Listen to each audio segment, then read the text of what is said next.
धीपत्यादि गुणार्णवम् यतीन्द्रप्रवणम् वन्दे रम्यजामातरम् मुनिम् लक्ष्मीनाथसमारम्भाम् नाथयामुनमध्यमाम् अस्मदाचार्यपर्यन्ताम् वन्दे गुरुपरम्पराम् यो नित्यमच्युतपदाम्बुजयुग्मरुक्मम् व्यामोहतस्तदितराणि तृणाय मेने अस्मद्गुरोर्भगवतोऽस्य दयैकसिन्धोः रामानुजस्य चरणौ शरणम् प्रपद्ये मातापिता युवतयस्तनया विभूतिः सर्वं यदेव नियमेन मदन्वयानाम् आद्यस्य नः कुलपतेर्वकुलाभिरामम् श्रीमत्तदङ्घ्रियुगलम् प्रणमामि मूर्ध्ना भूतम् सरश्च महदाह्वयभट्टनाथ श्रीभक्तिसारकुलशेखरयोगिवाहान् भक्ताङ्घ्रिरेणुपरकालयतीन्द्रमिश्रान् श्रीमत्पराङ्कुशमुनिम् प्रणतोऽस्मि नित्यम् पितामहस्यापि पितामहाय प्राचेतसादेशफलप्रदाय श्रीभाष्यकारोत्तमदेशिकाय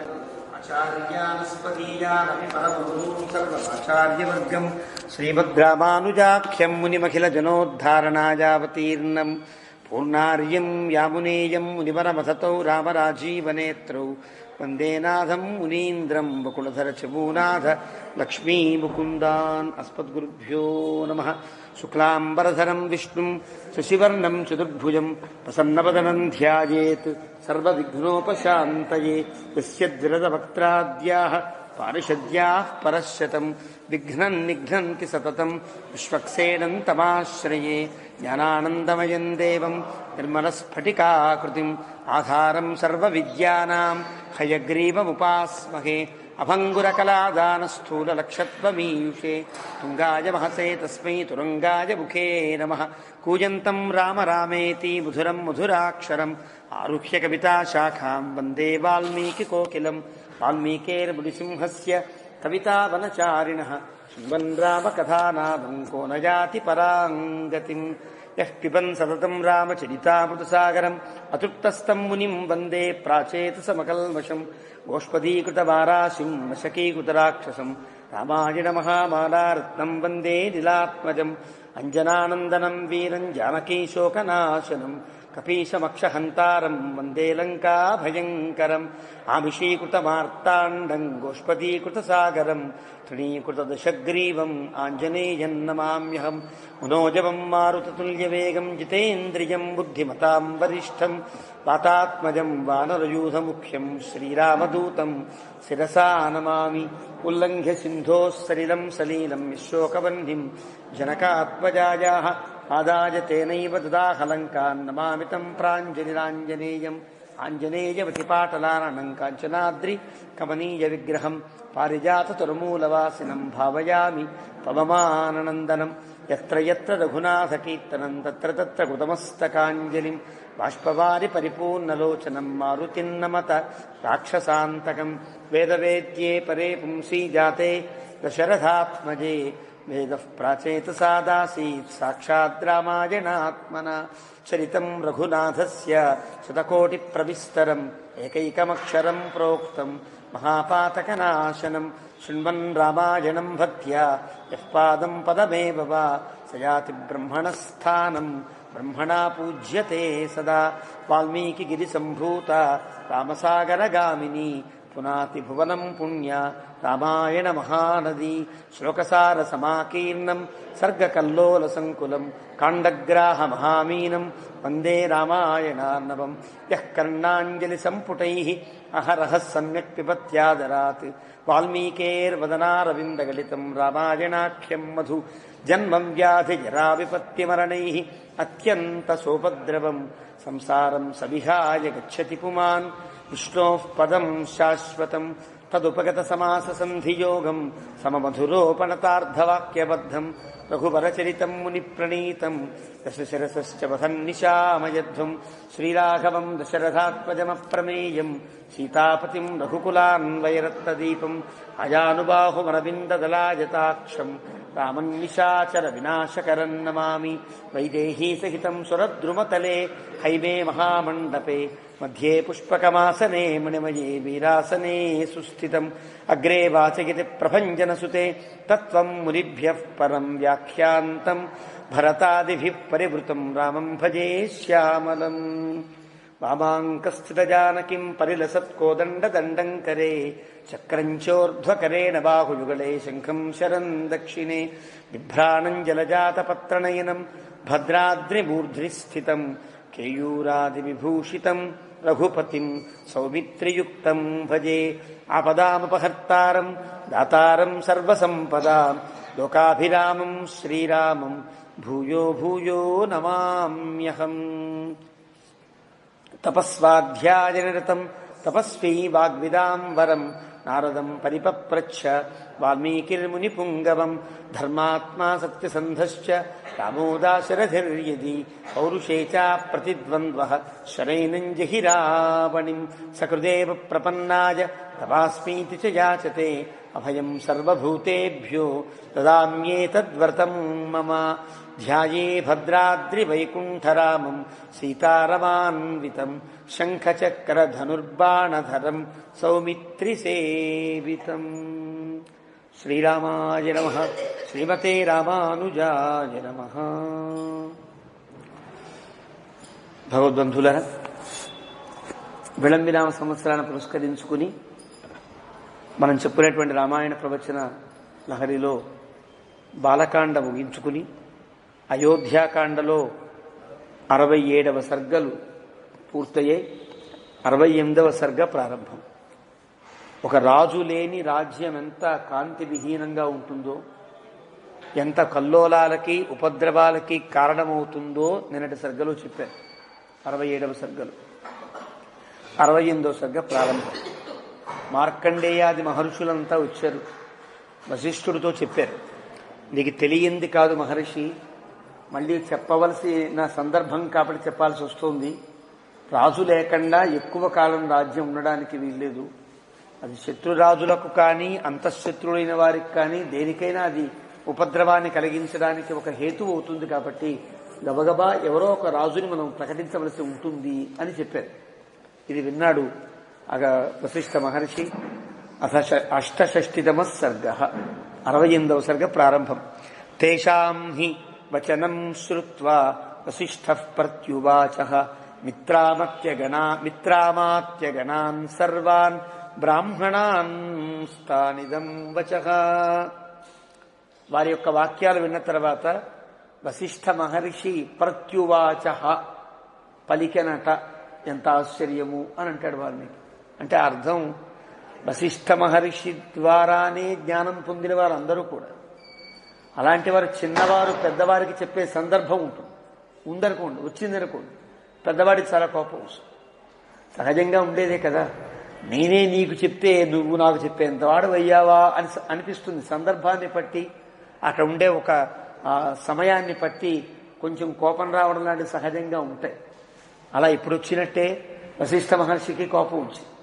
కోపం రావాలి, కానీ మహాత్ముడు ఆయన ప్రత్యువాచః ఏమాత్రం కూడా కోప్పడకుండా వాళ్ళతో మాట్లాడుతున్నాడు. మిత్ర అమాత్యగణాన్ సర్వాన్, అందరినీ మిత్రులు అమాత్యులు అయిన వారందరినీ. మార్కండేయాది మహర్షులంతా మిత్రకోటిలోకి చెందినవారు, అమాత్యకోటి వేరే ఉన్నారు. వశిష్ఠో వామదేవశ్చ జాబాలి అథ కాశ్యప కాత్యాయన సుయజ్ఞ, వీళ్ళంతా అమాత్యుల్లోకి, వైదిక అమాత్యుల్లోకి వస్తారు. వీళ్ళు కాకుండా సిద్ధార్థుడని విజయుడని వీళ్ళంతా లౌకిక అమాత్యులు ఉన్నారు. వైదిక మంత్రులు, లౌకిక మంత్రులు, మార్కండేయాది మిత్రులు అందరూ ఉంటే వారందరితో చెప్తున్నాడు వశిష్ఠ మహర్షి. యదసౌ మాతులకులే పురే రాజగృహే సుఖీ భరతో వసతి భ్రాత్రా శత్రుఘ్నేన సమన్వితః. ఏ భరతుడైతే వారి యొక్క మేనమామగారి ఇంట్లో, మాతుల కులే రాజగృహే, ఆ మేనమామగారి ఇంటికి రాజగృహము అని పేరు. ఆ పేరు పెట్టుకున్నారు. మన ఇంటికి ఏదో రామాయణమనో ఏదో రామపదమనో పేరు పెట్టుకున్నట్లుగా వారు కూడా రాజగృహము అని పేరు పెట్టుకున్నారు.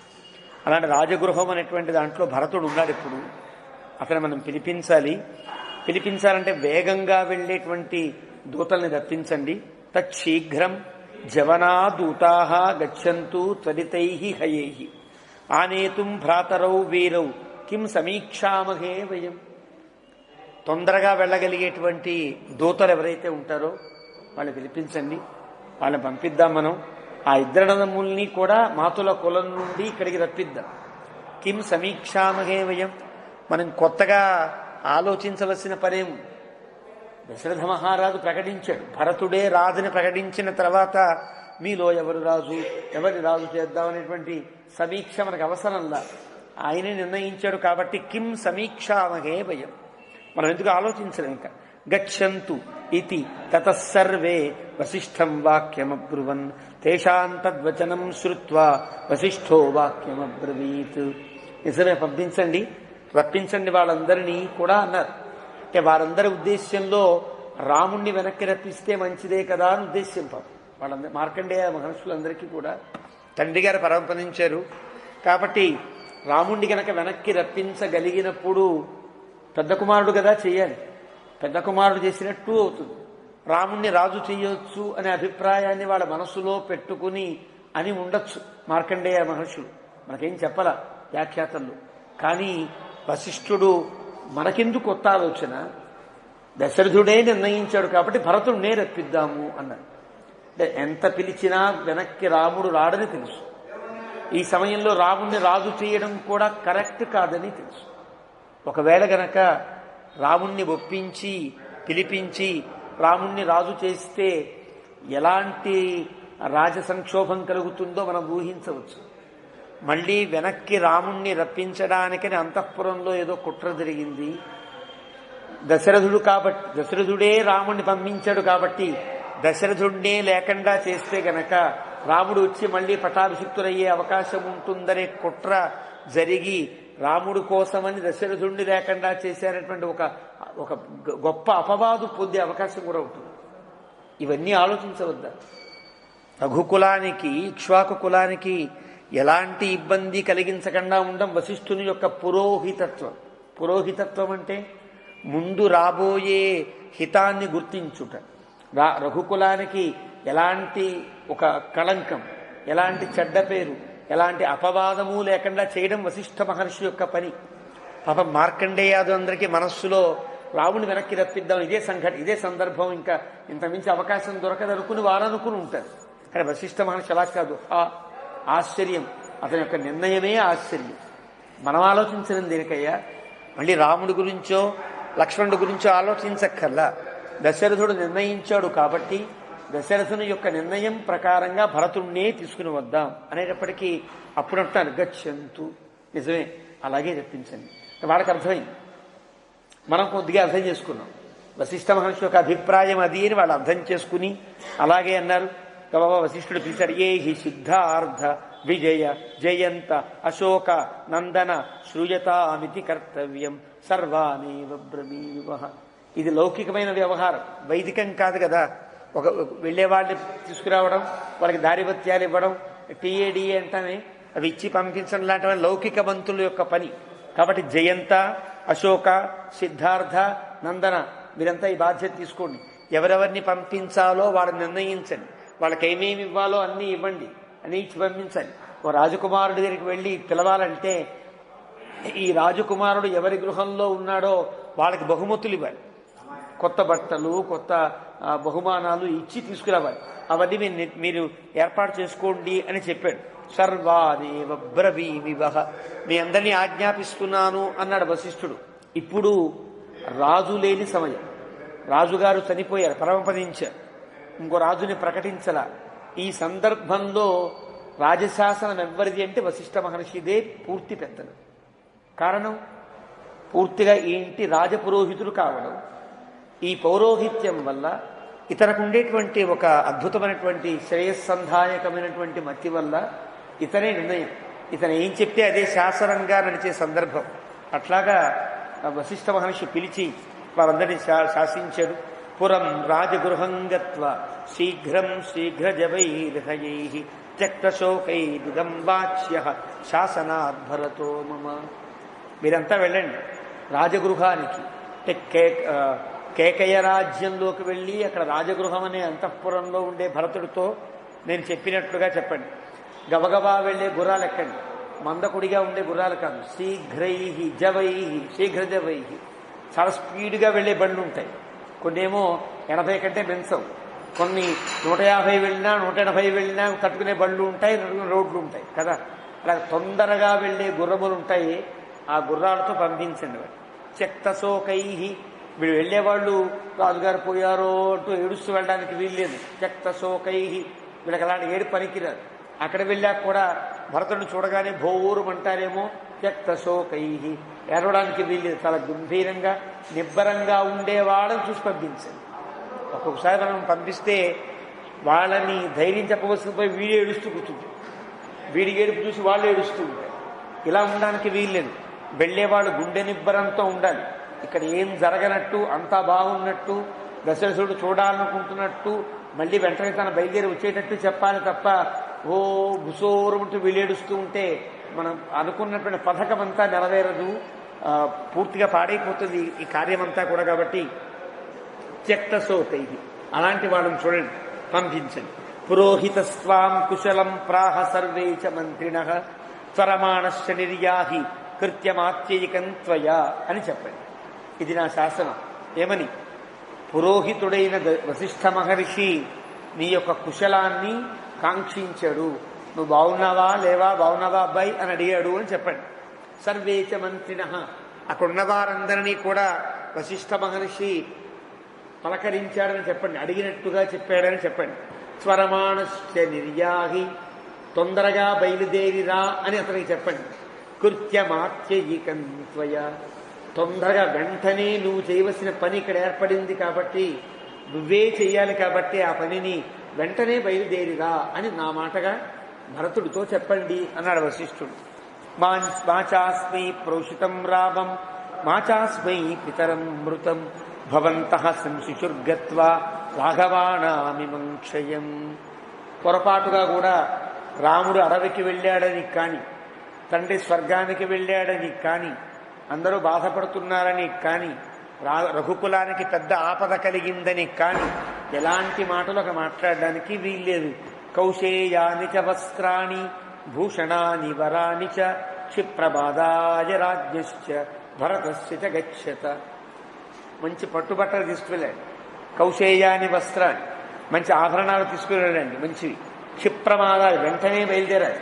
ఆయనకి ఇచ్చే ఆభరణములు ఆ మాతులు, ఆ మేనమామ గారికి కానీ, తాతగారికి కానీ, భరతునికి కానీ ఇచ్చేవన్నీ తీసుకుని వెళ్ళండి.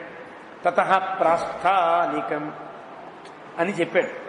దత్తపథ్యశనాః దూతాః జగ్ముస్వం స్వం నివేశనం కేకయాంస్తే గమిష్యంతో హయానారుహ్య సమ్మతాన్. ఎప్పుడైతే ఆజ్ఞాపించారో వాళ్ళంతా వచ్చారు. వాళ్ళంతా ఉంచున్నారు, ఏం చేయమండి, బయలుదేరండి అని. వాళ్ళ ఇంట్లో ఏదైనా కొంచెం టిఫిన్ బాక్స్ తీసుకువెళ్ళాలి కదా. దత్తపథ్యశనాః అంటే అర్థం అది. దత్త ఇవ్వబడిన, పథి మార్గంలో తినడానికి వీలైన ఆహారాన్ని వాళ్ళ ఆడవాళ్ళు కట్టిస్తారు కదా. టిఫిన్ బాక్స్ రెడీ చేస్తారే అట్లా. దత్త పథ్యశనాః దూతాః జగ్ముహు స్వం స్వం నివేశనం. వాళ్ళ ఇళ్లకు వెళ్ళి వాళ్ళ భార్యలు కట్టించినటువంటి దత్తపథ్యశనాలు, దారిభత్యాన్ని తయారు చేసుకుని వాళ్ళంతా కూడా బయలుదేరారు, గుర్రాలు ఎక్కారు. తతః ప్రాస్థానికం కృత్వా కార్యశేషమనంతరం వశిష్ఠేన అభ్యనుజ్ఞాతాః దూతాః సంత్వరితాయుః. ప్రాస్థానికం అని అంటారు. అంటే దూర ప్రయాణానికి, చాలా దూర ప్రయాణానికి ప్రాస్థానికం అని పేరు సంస్కృతంలో. అది ప్రస్థానము అని ఉంది ఒక పదం. మహాప్రస్థానమని భారతంలో మనకి ధర్మరాజాదులు చేసినది మహాప్రస్థానం అంటారు. ప్రస్థానం అంటే దూరదేశ గమనం, మహాప్రస్థానం అంటే పై దేశ గమనం, ఎక్కడికో వెళ్ళిపోవడం, మళ్ళీ తిరిగి రాని లోకాలకు వెళ్ళడం అని ఒక అర్థం. మహాప్రస్థానం చాలా గొప్ప ప్రయాణం అని ఒక అర్థం, రెండు అర్థాలు. వీళ్ళు ప్రాస్థానికం కృత్వా అలా బయలుదేరారు. వశిష్ఠుడు చెప్పినట్లుగా వాళ్ళ మనస్సులను దిట్టపరుచుకుని బయలుదేరారు.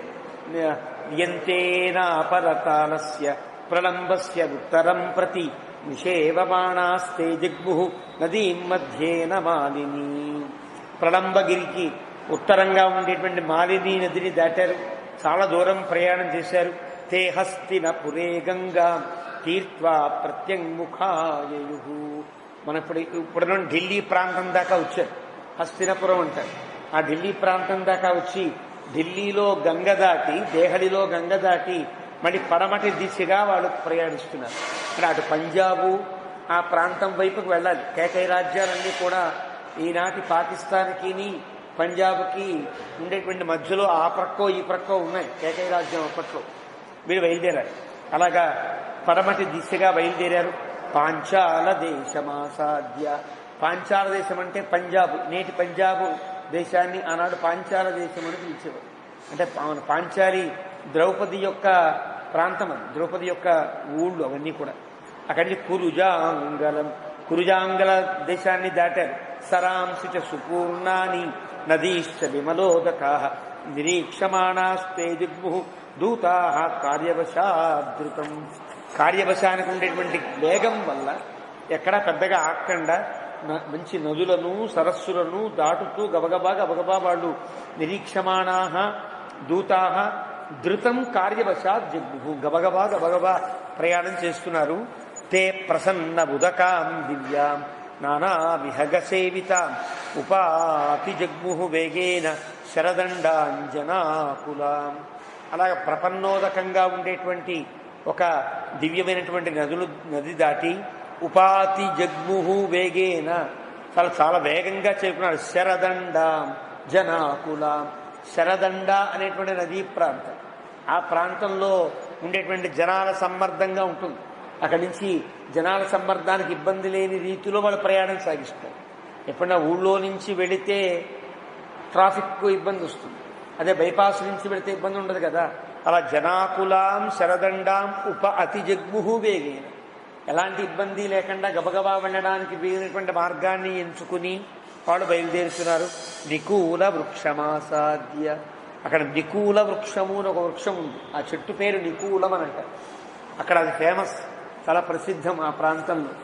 దాన్ని గనక మొక్కితే, చెట్టుకు ప్రదక్షిణం చేసి మొక్కితే ఏ కోరికైనా తీరుతుంది అని దానికి ఒక పెద్ద చరిత్ర ఉన్నది. ఆడ గొప్ప చెట్టు అది.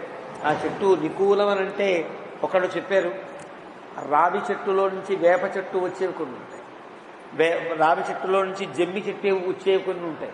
ఇలాగ రెండు చెట్లు మహావృక్షములు కనుక పెనవేసుకుని పుడితే ఆ వృక్షములు రెండు కూడా స్త్రీ పుం జాతులకు చెందినవి అయితే, అవి ఒక దేవతా వృక్షములు అయితే అది చాలా గొప్ప విశేషంగా భావిస్తారు. ఈనాడు చాలా చెట్ల దగ్గర సంతాన వేణుగోపాల స్వామి, సంతానాంజనేయ స్వామిని విగ్రహాలు పెడతారే, ఆ విగ్రహంలో ఆ మూర్తి సంతానాన్ని ఇస్తుందని కాదు, అలాంటి చెట్లు సంతానాన్ని ఇస్తాయి. అలాంటి చెట్ల దగ్గర మనకి భావన, చెట్టు మీద దైవీ భావన కలగడం కష్టం కాబట్టి ఆ చెట్ల కింద దేవతామూర్తులను పెడతారు. వేణుగోపాల స్వామిను, ఆంజనేయ స్వామిను, పీడలు పోవడానికి ఆంజనేయ స్వామిని, సంతానం కలగడానికి వేణుగోపాలమూర్తిని పెడతారు. ఇలాంటివన్నీ ఉంటాయి. ప్రాచీన కాలంగా శాస్త్రీయంగా ఉండేవి. అలాంటి నికూల వృక్షం ఉంది అక్కడ. అది ఎలాంటిది తెలుసున, దివ్యం సత్యోపయాచనం అభిగమ్య అభివాద్యంతం పులింగాం ప్రావిశన్ పురీ. ఆ చెట్టుకి సత్యోపయాచరం అని పేరు. సత్య ఉపయాచరం, దగ్గరగా వచ్చి మ్రొక్కి కోరిన వారి కోరికలను సత్యము చేస్తుంది. రెండవది సద్యోపయాచనం, సద్య ఉపయాచనం, వెంటనే కోరికలు తీరుస్తుంది అని. సద్య ఉపయాచనం కంటే సత్యోపయాచనం కరెక్ట్ అయిన పాఠం, సరైనటువంటి పాఠం. ఆ సత్యోపయాచనం అది. ఆ చెట్టుకు మురొక్కారు, చెట్టు చుట్టూ తిరిగారు. అక్కడి నుంచి వాళ్ళ నమస్కారం, వాళ్ళకంటూ కోరికలు ఏమున్నాయో మనకు తెలియదు, వాళ్ళకి వ్యక్తిగతాలే ఎవరికి వాళ్ళ కోరికలు ఉంటాయి. ఆ చెట్టుకు మొక్కి ఎక్కడ ఆగకుండా ఉన్నవాళ్ళు ఇక్కడ మాత్రం జాగ్రత్తగా దేవతావృక్షం మీద వాళ్ళకుండే భక్తి, హైందవ సంప్రదాయంలో ఉండేటువంటి కొన్ని అలవాట్లు ఇవి పాటించాలి కదా. మనం వీధిలో పెడుతూ ఉంటే, రోడ్డు మీద పెడుతూ ఉంటాం, ఓ బస్సో కారో పెడుతూ ఉంటాం, మందిరాలు కనిపిస్తాయి, దేవాలయాలు కనిపిస్తాయి. ఏం చేయాలి? ఆగాలి. వాస్తవంగా అయితే ఆగి దిగి నమస్కరించి వెళ్ళాలి. అవకాశం ఉండకపోవచ్చు. అసలు మందిరం కనిపిస్తేనే, దేవాలయం కనిపిస్తేనే మొక్కి వెళ్ళాలి. చేతులు జోడించి నమస్కారం చేయడం మన ప్రయాణం. ఈ సామాన్యమైన ధర్మం కదా. మధ్యలో ఆవుల్లాంటివి కనిపించినా అంతే, నమస్కారం చేయాలి. అవకాశం ఉంటే దిగి ప్రదక్షిణం చేయాలి. ఈ రోజుల్లో అంత అవకాశం ఉండే పద్ధతి కాదు కాబట్టి నమస్కరించన్నా వెళ్ళాలి. ఆవులు కానీ, పెద్దలు కానీ, పండితోత్తములు కానీ, అలాగే ఇలాంటి ఒక దేవతా వృక్షములు ఉండే ప్రదేశములు కానీ అయితే నమస్కరించి వెళ్ళాలి. అది చిన్న దేవత పెద్ద దేవత అనే అభిప్రాయం అక్కర్లా. వెళుతున్నప్పుడు చిన్న ఒక గ్రామదేవత నమస్కారం ఉన్నా అక్కడ జాగ్రత్తగా నమస్కరించి వెళ్ళడంలో ఎలాంటి అభ్యంతరము ఉండదు. అలాగా ఏ దేవతామూర్తిని అనాదరించకుండా ఉండదు. ఇది నియమం మన పద్ధతిలో ఉన్నది. ఆ రకంగా వీళ్ళు ఈ సత్యోపయాచనమైన నికూల వృక్షం దగ్గర జాగ్రత్తగా ప్రదక్షిణం చేసి అక్కడి నుంచి కుళింగ రాజ్యంలోకి ప్రవేశిస్తున్నారు. అభికాలం తతః ప్రాప్య తే బోధి భవనాచ్యుతాం పితృపైతామహీం పుణ్యాం తేరుహు ఇక్షుమతీం నదీ. అభికాలం తతః ప్రాప్య, అభికాలం అని అభికాళం అని ఒకటి. అభికాళం అంటే ఒక పరమశివుని, కాళహ అంటే పరమశివుడికి అర్థం. కాళుడు మహాకాళుడు అని ఉజ్జయినిలో ఉండే శివుడికి మహాకాళుడు అని పేరు. అలాగే అభికాళం అంటే అక్కడేదో ఒక పరమశివుని యొక్క ఆలయం వల్ల ప్రసిద్ధమైన ప్రాంతం, దాన్ని అభికాళం అంటారు. ఆ అభికాళాన్ని సేవించారు. అభికాళాన్ని మధ్యలో పొంది బోధి భవనాచ్యుత, బోధి భవనము అనేటువంటి ఒక పర్వతము నుండి కారేటువంటి ఇక్షుమతి అనేటువంటి నది, పితృపైతామహీ పుణ్యం. ఆ ఇక్షుమతి నదికి ఒక గొప్పతనం ఉన్నది. అక్కడ కనుక తర్పణాలు విడిస్తే పితృపైతామహులంతా ఆనందిస్తారని ఆ నదికి గొప్పతనం. అక్కడ అలాంటి ఇక్షుమతిని దాటారు.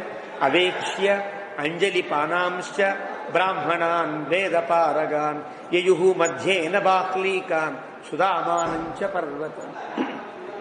తెల్లగా దిగారు. అక్కడ తమ తండ్రులకి వాళ్ళకి కొంచెం తర్పణంగా చేశారు. వాళ్ళు చేసి అక్కడ వేద విద్వాంసులని పెద్దలందరినీ కూడా గౌరవించారు. మళ్ళీ గుర్రాలెక్కి బాహ్లీక నగరములు దాటి సుధామానం అనే పర్వతం కూడా దాటుకున్నారు. అంటే ఆ ప్రాంతం ఒక అడ్రస్ చెప్తున్నారు. వాల్మీకి ఏ వైపు నుంచి వాళ్ళు వెళ్ళారో ఆ భావం అంతా చెప్తున్నారు. ఆ దారి యొక్క గొప్పతనం అంతా చెప్తున్నారు. విష్ణో పదం ప్రేక్షమాణ విపాశాంచాపి శాల్మలీ నదీ వాపీస్తటాకాని పల్వలాని సరాంసి చ. విష్ణో పదం, అక్కడ విష్ణు పదం ఉంది. అంటే గయ అనుకుందాం. గయ ప్రాంతం లాంటి ప్రాంతం ఉంటే అక్కడ విష్ణు పదాన్ని సేవించారు. అక్కడ విపాశాంచాపి శాల్మలీ, విపాశ అని ఒక నది ఉంది. ఆ విపాశ మనం ఈనాడు బియాస్ అంటాం. బియాస్ నది, వ్యాస్ నది అంటామే. దానికి సంస్కృతంలో రామాయణ కాలంలో విపాశా నది అని పేరు. అంటే అర్థం అన్ని పాశములను తొలగించు గొప్ప నదిగా దానికి పేరు. అలాంటి విపాశా నదిని దాటి శాల్మలి వృక్షం, పెద్ద బూరుగు చెట్టు. ఆ బూరుగు చెట్టు అక్కడ ప్రసిద్ధమైన, అంటే కొన్ని వందల సంవత్సరాలుగా ఉంది ఆ చెట్టు. ఆ చెట్టును దాటారు. అంటే ఒక బండ గుర్తులు చెప్తారు కదా, ఇలా వెళ్తే పెద్ద మర్రి చెట్టు ఉంటుందండి, అక్కడి నుంచి రోడ్డు తిరగాలి అని చెప్తారే, అలా పెద్ద శాల్మలి వృక్షం. ఆ వృక్షం పక్క నుంచి వీళ్ళు ప్రయాణం కొనసాగించారు. నదీహి వాపీహి తటాకాని పల్వలాని సరాంసి చ పశ్యంతో వివిధాంశాపి సింహవ్యాఘ్ర మృగద్విపాన్ యయు పథా అతిమహత శాసనం భర్తురీప్సవ. ఇలా అనేక నగరములను, అనేక నదులను, అనేక ప్రాంతాలని దాటుతూ వీరంతా కూడా శాసనం భర్తురీప్సవ, తమ నాథుడైనటువంటి, తమ భర్త అయిన, తమ రాజు అయినటువంటి, రాజు లేడు కదా, రాజుగారి శాసనాన్ని పాటిస్తున్నవారై అంటే అర్థమే. రాజుగారు లేకపోయినా రాజుగారు తర్వాత వశిష్ఠ మహర్షి ఆ స్థానంలో ఉన్నాడు కాబట్టి ఆయన కూడా రాజు లాంటి వాడు. ఆయన శాసనం కూడా రాజశాసనం వంటిదే కాబట్టి భర్తురీప్సవ, రాజుగారు చెప్పిన శాసనాన్ని పాటిస్తున్న వాళ్ళై అతి మహతా పథ, చాలా దూర ప్రయాణం చేసి వాళ్ళు ఎక్కడికి చేరాలో ఆ కేకయ రాజ్యానికి చేరారు. తే శ్రాంత వాహనా దూతా వికృష్టేన పథా తతః గిరివ్రజపురం శీఘ్రం ఆసేదురంజస. గిరివ్రజం పురవరం శీఘ్రమాసేదురంజస. ఈ కేకయ రాజ్యమునకి చుట్టూ ఉండే ప్రాంతానికి గిరివ్రజపురము అని పేరు. గిరివ్రజము అని కొన్ని కావ్యాల్లో మనకు వస్తుంది. ఆ గిరివ్రజము కేకయ ఉపత్యకములలో ఉండేటువంటి ప్రాంతం ఇదంతా. అలా గిరివ్రజానికి చేరారు. అంటే రాత్రికి చేరారు, తెల్లవారితే ఆ కేకయ రాజ్యంలోకి వెళతారు. దాదాపుగా కేకయ రాజ్యానికి చేరారు. గుర్రాలన్నీ అలిసిపోయే, చాలా పెద్ద ప్రయాణం కదా, అలిసిపోయే. భర్తు ప్రియార్థం కులరక్షణార్థం భర్తుశ్చ వంశస్య పరిగ్రహార్థం అహేణమానాస్తరయాస్మదూతా రాత్ర్యాంతుతే తత్పురమేవ యాతాః. ఎక్కడన్నా ఆగిపోదామా అంటే రాత్రి అయిపోయింది కదా, ఆగిపోయి పొద్దునే వెళదాం అనుకోవడానికి వీలు లేకుండా భర్తు ప్రియార్థం తమ రాజుగారికి ఇష్టం కలిగేటట్లుగా, ఆత్మకి శాంతి కలిగేటట్లుగా, కుల రక్షణార్థం తమ యొక్క రఘుకులానికి రక్షణ కలిగేటట్లుగా, భర్తుశ్చ వంశస్య పరిగ్రహార్థం భరతుడు గబగబా వచ్చి రాజ్యాన్ని స్వీకరించేయడానికి వీలుగా, అహేడమానా స్వరయా స్వదూతా ఏమాత్రం అలసిపోకుండా వెళ్ళిపోదాం, ఏదైనా రాత్రైనా పర్వాలేదు, ప్రయాణించి తెల్లవారుజామున చేరుకోవాలి, రాజుగారికి చెప్పేయాలి అనేటువంటి కంగారుతో, రాజశాసనం మీద ఉండే గౌరవంతో రాత్రి మెల్లగా చేయకుండా రాత్రియాంతు తే తత్పురమేవ జాత. తు అంటే అర్థం అది కష్టపడి నిజానికి చేరేటువంటి అవకాశం లేదు, రాత్రి ఆగాలి, ఆగి పొద్దున్నే తెల్లవారుజామున చీకట్లో ప్రయాణం చేయలేరు కదా. కానీ చీకటిలో కూడా ఈరోజైతే వీధి లైట్లు ఇవన్నీ ఉన్నాయి, కానీ ఆ రోజుల్లో ఆ ప్రాంతాల్లో వీధి లైట్లు ఉండేవో కావో మనం చెప్పలేం. అప్పటి స్థితి ఎట్లా ఉందో పూర్తిగా మనం చెప్పలేం, కానీ అలాంటి ప్రాంతాల్లో ఉంటాయని గ్యారంటీ లేదు. కాకపోతే వాడు ఎలాగైనా తెల్లవారుజాము చేరుకోవాలి కాబట్టి కష్టంగా ఆ రాత్రికి వాడు తత్పురమేవ జాతాః ఖచ్చితంగా ఆ నగరమునకే వెళ్ళిది. అంటే రాత్రి దారి తప్పి వేరే నగరమునకు కాకుండా తత్పురమేవ జాతాః కైకేయి రాజ్యానికే చేరుకున్నారు రాత్రికల్లా అని 68వ సర్గని ముగించాడు వాల్మీకి. అథ 69 సర్గ 69వ సర్గ, 1 తక్కువ 70వ సర్గ అంట. సంస్కృతంలో 69 అనదు, 69 వచ్చేటప్పటికీ 1 తక్కువ 70 అని లెక్క. 59 వస్తే 1 తక్కువ 60 ఇలా ఉంటుంది ఓ పద్ధతి. 69 సర్గ అదొక నియమం, అదొక మర్యాద. ఆ రకంగా యామేవ రాత్రింతే దూతాః ప్రవిశంతి స్పతాం పురీం భరతేనాపి తాం రాత్రిం స్వప్నో దృష్టోయమప్రియః. ఏ రాత్రి అయితే వీళ్ళు సరిగ్గా నగరంలోకి ప్రవేశించారో ఆ తెల్లవారుజామునే భరతుడు ఒక గొప్ప కల వచ్చింది, ఒక చెడ్డ కళ. గొప్ప కళ అనడానికి వీల్లేదు, అప్రియ స్వప్న, చెడ్డ కళ ఒకటి ఏర్పడింది. పుష్టామేవ తాం రాత్రిం దృష్ట్వా తం స్వప్నమప్రియం పుత్రో రాజాధిరాజస్య శుభృశం పర్యతప్యత. చాలా మనస్సుకి కష్టాన్ని కలిగించే ఆ రాత్రి అవసాన సమయంలో వచ్చిన కళ, తెల్లవారుజామున వచ్చిన కళల వంటిది కదా. అప్రియం చాలా చెడ్డ కళ, దాన్ని తలుస్తూ మనస్సంతా బాధపడుతూ ఉంటే భరతునికి నిద్రపడ్డంలా. పక్క మీదే ఉన్నాడు కానీ తెల్లవారుజామున అయిపోయింది, నిద్రపట్టని స్థితిలో తాను చాలా అవస్థపడుతున్నాడు.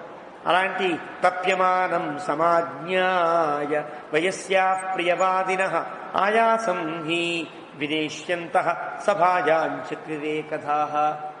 మళ్ళీ అనుష్ఠానం మానేవాడు కాదు కాబట్టి బాబాయ్ స్నానం చేశారు, అనుష్ఠానంగా అయిపోయిన తర్వాత వాళ్ళ సభ ఉంటుంది.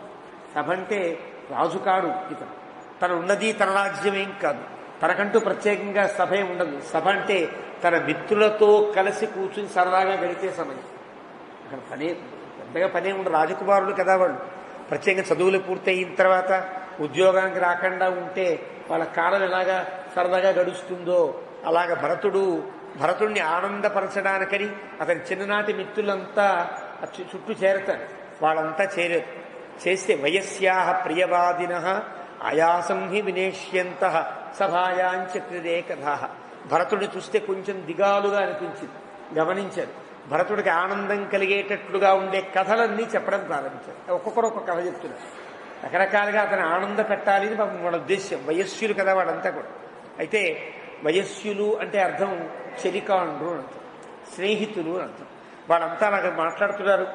వాదయంతి తథా శాంతిం లాసయంత్యపి చాపరే నాటకాన్యపరే ప్రాహు హాస్యాని వివిధాని చ. అతన్ని ఆనందపెట్టడం కోసం కొంతమంది వీణావాదం చేస్తారు. అతను ఏది ఇష్టమో ఆ ఇన్స్ట్రుమెంట్ వాయిస్తున్నారు, ఆనందపడతాడేమో అని. ఆనందపడ్డంలా కొంతమంది ఏమో లాసయంతి, నవ్వించడానికి రకరకాల జోకులు చెప్తారే, హాస్యోక్తులు చెప్తున్నారు. అయినా అతనిలో పెద్దగా ఆనందం లేదు. నాటకాన్యపి అపరే ప్రాహు, కొంతమంది ఏకపాత్రాభినయాల్లాగా నటించి అతన్ని ఆనందింపజేసే ప్రయత్నము చేస్తున్నారు. ఎక్కడ అతనిలో ఆనందం లేదు, దిగులు పోవట్లేదు. అలాంటి స్థితిలో వారందరినీ చూచారు. సతైర్మహాత్మా భరతః సఖిభిః ప్రియవాదిభిః గోష్ఠీ హాస్యాన్ని కుర్వద్భి న ప్రాహృష్యత రాఘవ. వాళ్ళు ఎన్ని గోష్ఠీ హాస్యములు అంటారు. గోష్ఠీ హాస్యములంటే ఒక వయస్సు వాళ్ళు కలిసి, పెద్దవాడు కావచ్చు చిన్నవాళ్ళు కావచ్చు, సమాన వయస్కులై ఉండాలి. ఆడవాళ్ళు చిన్నవాళ్ళు పెద్దవాడితో కలిసినప్పుడు సరైనటువంటి సంభాషణలు సాగవు, తగినట్టు సాగుతాయి. అదే ఒక వయస్సు వాళ్ళు కలిస్తే వాళ్ళ సంభాషణలు వేరుగా ఉంటాయి. గోష్ఠీ హాస్యములు అని పేరు. ఏ వయస్సుకు చెందినటువంటి వాళ్ళు తమ వయస్కులతో గనక కూర్చుని సరదాగా చెప్పే కబుర్లన్నింటినీ గోష్ఠీ హాస్యములని పేరు. అలా ఎన్ని చేసినా న ప్రాహృష్యత రాఘవ, ఏమీ ఆనందంతో లేడు. పవనా పట్టుకుని ఏదో బాధపడుతున్నట్టుగా కూర్చున్నాడు. ఎవరికి చెప్పుకోవాలి బాధ? తమబ్రవీత్ ప్రియ సఖ భరతం సగభిర్వృతం సుహృద్భి పర్యుపాసీన కిం సఖే నానుమోదసే. అందరికీ ఆ చూస్తే కొంచెం భయం వేస్తుంది కదా. చదువున్న వ్యక్తి ఎవడో వాడే మాట్లాడగలుగుతాడు. ఎక్కువ ఎంతమంది మిత్రులున్నా ఒక్కొక్క వ్యక్తికి ఒక్కొక్కడి మీదే స్నేహం ఉంటుంది, కొద్ది మంది మీద స్నేహం. అలా గొప్ప స్నేహితుడు ఒకడుతున్నాడు, అతను మాట్లాడాడు. ప్రియ సఖుడు కిం సఖే నానుమోదసే, ఏమిటి ఇలా ఉన్నావు, నవ్వట్లేదేమి, దిగాలుగా ఉన్నావేమి అని అడిగాడు. ఏవం బ్రువాణం సుహృదం భరత ప్రత్యువాచ శృణుత్వం ఎన్నిమిత్తం మే దైన్యమే తదుపాగతం. అతను అడిగితే ఆ అడిగిన ప్రశ్నకి పాపం జవాబిచ్చాడు, బదులిచ్చాడు. ప్రత్యువాచ, అంత కష్టంలో కూడా మాట్లాడలేని స్థితి ఏదో ఏర్పడింది ఆయనలో. ఒక కన్న కళ యొక్క ఒక భయంకర స్థితి. దానివల్ల అలాంటి వాడు కూడా ఆ మిత్రుడు మాట్లాడించాడని చెబుతాను. కారణమేమో చెప్తాను, జాగ్రత్తగా విను. స్వప్నే పితరమద్రాక్షం మలినం ముక్తమూర్ధజం పతంతమద్రిశిఖరాతు కలుషే గోమయ హ్రదే. కలగన్నాను, మా నాన్నగారిని చూశాను కలలో. మలినం, ఒళ్ళంతా మట్టి కొట్టుకుపోయినట్లుగా ఉన్నాడు రాజు. రాజు ఎప్పుడు అలా ఉన్నాడు కదా. రాజు పడుకుని లేచినా చక్కటి బట్టలు, చక్కటి ఏమాత్రం దుమ్మంటకుండా ఇస్త్రీ నలక్కుండా ఉండేటట్టుగా ఉండే రాజ్యాలు కదా రాజులు, మహారాజులు కదా వాడు. అలాంటి వాడు మలినం ముక్తమూర్ధజం, తన శిఖలు గుడి వేసుకునేవారు. రాజులు కూడా ఇలా జులపాలతో ఉండేవేం కావండి. అందరికీ కూడా మనం సినిమాల్లోనూ నాటకాల్లోనూ చూపించినట్టుగా ఇలా జడలు కట్టుకుని ఉండేవారేం కాదు రాజులు. రాజులకు శిఖలు ఉండేవి. శిఖలు వేసుకుని కిరీటంలో పెట్టుకున్నారు. ముడియానే మూవలహుం తొషియాని అంటే మనకి ప్రబంధాల్లో కూడా ముడియాని అంటే కిరీటం అని అర్థం. కిరీటంకి ముడి అని పేరు. కిరీటం లోపల ముడి ఉంటుంది. వీళ్ళు వేసుకున్నట్టు పెద్ద పెద్ద శిఖలతో ఉంటారే, కిరీటం పెట్టుకుంటారు. అలాగా జుట్టు విరబోసుకోవాలని నియమాలే ఉండవు, అంటే ఉన్నాయి కాక. కానీ భారతీయ దేశంలో, ఈ భారతదేశంలో ప్రతి వ్యక్తికి కూడా మొదట్లో శిఖలు ఉండేవి. వారు ఈ జాతి వారా ఆ జాతి వారా నియమాలేం ఉండేకో, అందరికీ చక్కటి శిఖలు, ఎవరికి ఎలా ఉండాలో వాళ్ళ నియమానుసారంగా శిఖలు ఉంది. కాబట్టి ఇప్పటికీ చాలామంది, ఇప్పటికి లేవనుకోండి, గొల్లలంటే శిఖలతో చూపిస్తారు. అంటే వాళ్ళ దాకా వ్యాపించి తర్వాత ఎప్పుడైతే ఇతర దేశీయుల యొక్క సంబంధాలు కలిగాయో వాళ్ళ క్రాఫ్ అంటే, క్రాఫ్ అంటే బాగా మొలిచిన వరిని కట్ చేస్తారే, కట్ చేయడాన్ని క్రాఫ్ అంటారు కదా. అలాగా జుట్టు పెరుగుతూ ఉంటే కట్ చేయుట అనే తర్వాత అలవాట్లు అయ్యాయని వాటి క్రాఫ్లని రకరకాల పేర్లు వచ్చాయి. శిఖలతో ఉండేవారు. ముక్తమూర్ధజం, అలా శిఖలతో ఉండే దశరథుని యొక్క జుట్టంతా ఊడిపోయి ఉంది. జుట్టు ఊడిపోయి ఉంది అంటే అపశకునము అని అర్థం. ఆడవాళ్ళైన సంస్కృతిని ఎవరు రక్షిస్తే 10 కాలాల పాటు ఉంటుంది అంటే స్త్రీలు కనుక పాటిస్తే సంస్కృతి కొన్ని వందల సంవత్సరాలైనా చెక్కు చెదరకుండా ఉంటుంది. ఇది పెద్దల యొక్క మాట. వీళ్ళు పాటించకూడదని కాదు, వీళ్ళు సందర్భానుగుణంగా చంచలంగా మారిపోయేటువంటి స్థితిలో ఉంటారు. కానీ ఆడవారు తమ సంస్కృతి మా పెద్దలు చెప్పారు, మాకు ఇదే పద్ధతి అనే దాని మీద గట్టి విశ్వాసంతో ఉంటారు. వారు కూడా మారారంటే చరిత్ర దాదాపుగా 90% నశించినట్టే లెక్క. భగవద్గీత ప్రారంభంలోనే పరమాత్మ చెబుతాడు, స్త్రీషు దుష్టాసు వార్ష్ణేయ. ఎవరు పాడైపోయినా పర్వాలేదు, ఎవరు ఆచారాలు మానేసినా పర్వాలేదు అర్జున. స్త్రీ కనుక కులోచిత ఆచారములను కానీ ధర్మాలను కానీ విడిచిపెట్టింది అంటే సంకరో నరకాయైవ కులఘ్నానాం కులస్య చ పతంతి పితరో హ్యేష మృత్తపిండోదక క్రియా. భగవద్గీతలో చెప్తాడు, స్త్రీ కనుక ధర్మాన్ని విడిచిపెట్టే సందర్భం వచ్చింది అంటే దేశం పతనం అయిపోతుందయా. కాబట్టి ముక్తమూర్ధజం అంటే జుట్టు విరబోసుకుని ఉండుట అనేది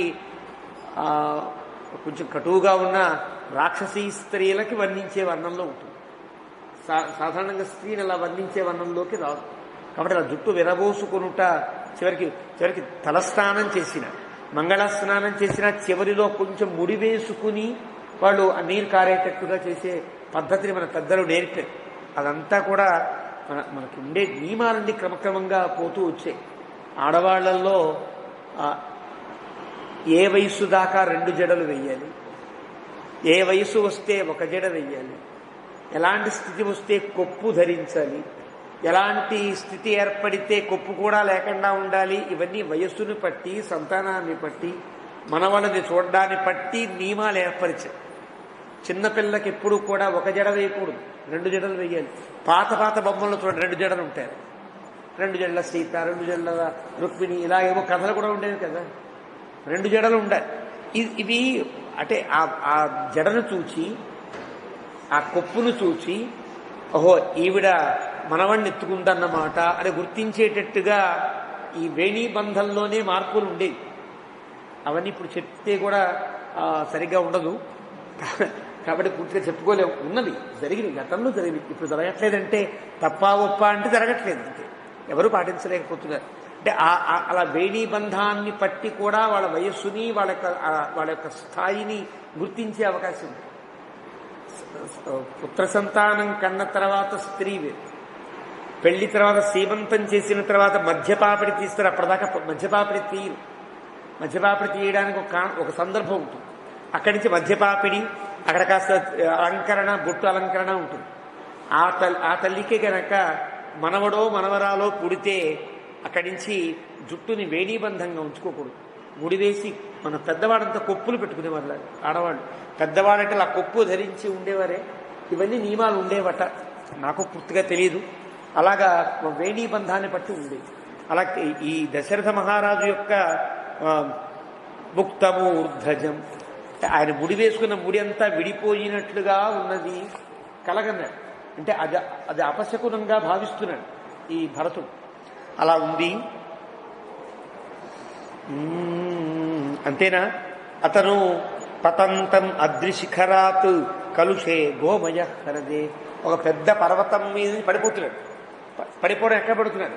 చాలా రకరకాల గోమయముల వంటివి అన్ని ఒక దగ్గర పడేస్తే అదంతా పెద్ద ఒక మడుగులా అయితే అంటే ఆవు పేడ, ఆ పేడ, ఈ పేడ అన్ని కలిసి ఉన్నాయనుకోండి, అలాంటి దాంట్లో పడిపోతున్నట్టుగా కలగదు పెద్ద పర్వతం మీద నుంచి. అంటే ఇవన్నీ దుస్వప్నములకు సంకేతం. కావ్యం ఎట్లా ఉంటుందంటే, సరైనటువంటి కవి కావ్యం రాసినప్పుడు కావ్యంలో ఉండే వర్ణనను బట్టి ఆ శాకుల శాస్త్రం తెలుస్తుంది. అంటే ఇలాగా జుట్టు విరబోసుకున్నట్టుగా కలగనుట అప్రియ దర్శనం, అలాగే నూనె తాగుతున్నట్లుగా కల రావడం మంచిది కాదు. ఇలాగా ఏదైతే మనం ఇక్కడ వర్ణిస్తున్నారో ఇవన్నీ కూడా దుస్వప్నములకు సంకేతములని మనకి ప్రత్యేకంగా శాస్త్రం చెప్పక్కర్లా. ఇక్కడ జరుగుతున్న వర్ణన కనుక చూస్తే ఓహో ఇవన్నీ దుస్వప్నము సంకేతములు అని తెలుస్తుంది. శాస్త్రాన్ని కవి పాఠంగా చెప్పడం, అందంగా వర్ణన రూపంగా చెప్తారు. ఆ వర్ణనని బట్టి ఇవన్నీ దుస్వప్నం అన్నమాట అని గుర్తించే అవకాశం ఉంటుంది. కాబట్టి కాంత సమ్మిశ్రతయ, కావ్యం అంటే ఒక అందమైనటువంటి ఇష్టమైన ప్రేయసి చెప్తున్న అందమైన మాటల్లాగా ఉంటుంది కాదు. వేదము ఒక రాజుగారు శాసిస్తున్నట్టుగా ఉంటుంది. యద్వేదాత్ ప్రభు సంహితాత్, రాజుగారు చెప్తున్నట్టుగా చేయి, లేకపోతే జాగ్రత్త, ఇలా ఉండాలి, ఇలా లేవాలి, ఇలా తిరగాలి, ఇలా చెప్తున్నట్టుగా వేదం చెప్తుంది. పురాణము మిత్ర లక్షణం, మిత్రుడు చెప్తున్నట్టుగా ఉంటుంది. అదే కావ్యము కాంత సమ్మిశ్రత, ఒక అందమైన ప్రేయసి, ఇష్టమైనటువంటి ఒక చెలికత్తె చెబితే ఎంత ఆనందంగా హృదయానికి ఎక్కుతుందో అలా ఉంటుంది కావ్యం.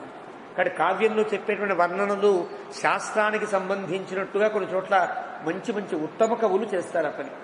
ఇవన్నీ చెప్తున్నారు.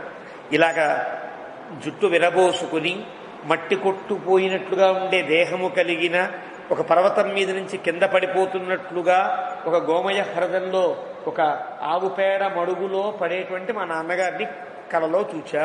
ఒకటి ప్లవమానశ్చ మే దృష్ట తస్మిన్ గోమయ హ్రదే పిబన్నంజలినా తైలం హసన్నపి ముహుర్ముహు.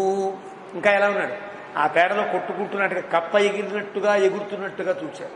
అదొక దారుణం అన్నమాట. అంతేనా, పిబన్నంజలినా ఇలా దోసిలి పట్టి నూనె తాగుతున్నాడు. దోసిలి పెట్టి మంచినీళ్లు తాగడం కూడా కొన్ని సందర్భాల్లో మాత్రమే. దోసిలి పెట్టి మంచినీళ్ళు తాగకూడదు, ఇది ఒక నియమం. అరే ఇక్కడ దోసిలి పెట్టి నూనె తాగుతున్నాడు. నూనె తాగుతున్నట్టుగా కల వస్తే అది కూడా దుస్వప్నమన్న లెక్క. అలా తాగుతున్నాడు, పిచ్చి పిచ్చిగా నవ్వుతున్నాడు. హసన్న పిముహుర్ముహు, ఎందుకు నవ్వుతున్నాడో తెలీదు, అలా పిచ్చి పిచ్చిగా నవ్వుతున్నాడు. తతస్థిలోదనం భుక్త్వా, అంతగా ఆ పక్కన ఏదో ఒక అన్నం ఉంటే అన్నం నిండా నువ్వులేసున్నాయి, ఆ నువ్వులన్నం తినేస్తున్నాడు. ఇదొక కళ. నువ్వులన్నం తింటున్నాడు. పునః అధశిరాహ, ఒకసారి తలకాయ వంచేసుకుని ఇలా కూర్చుంటాడు. తల వంచుకుని కూర్చోవడం, తల మీద చేతులు పెట్టి కూర్చోవడాన్ని పెద్దలు అంగీకరించారు. ఎందుకలా బుర్రవాళ్ళు చేశావు అని అంటారు.